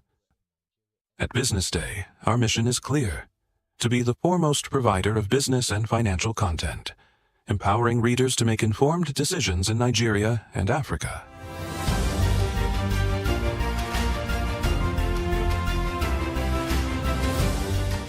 Since our establishment, we have been committed to delivering insightful, relevant, and accurate information about Nigeria's business and finance environment, while contextualizing the impact of global events. We monitor the stock market, analyze the companies driving it, and report on government policies and their economic implications. From decoding market trends to dissecting economic shifts, we offer actionable investment ideas and serve as a compass for decision-makers navigating complexity. Beyond headlines, BusinessDay fosters discussions on critical economic issues through impactful conferences and events. These platforms bring industry leaders together to share narratives that drive innovation and spark meaningful dialogues. Our events galvanize connections, bridging the gap between inspiration and achievement.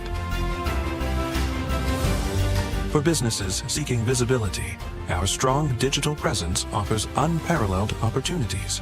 With millions of followers across social media, and a dynamic website attracting visitors from within and outside Nigeria. Business Day is the ideal platform to boost visibility for your products and services.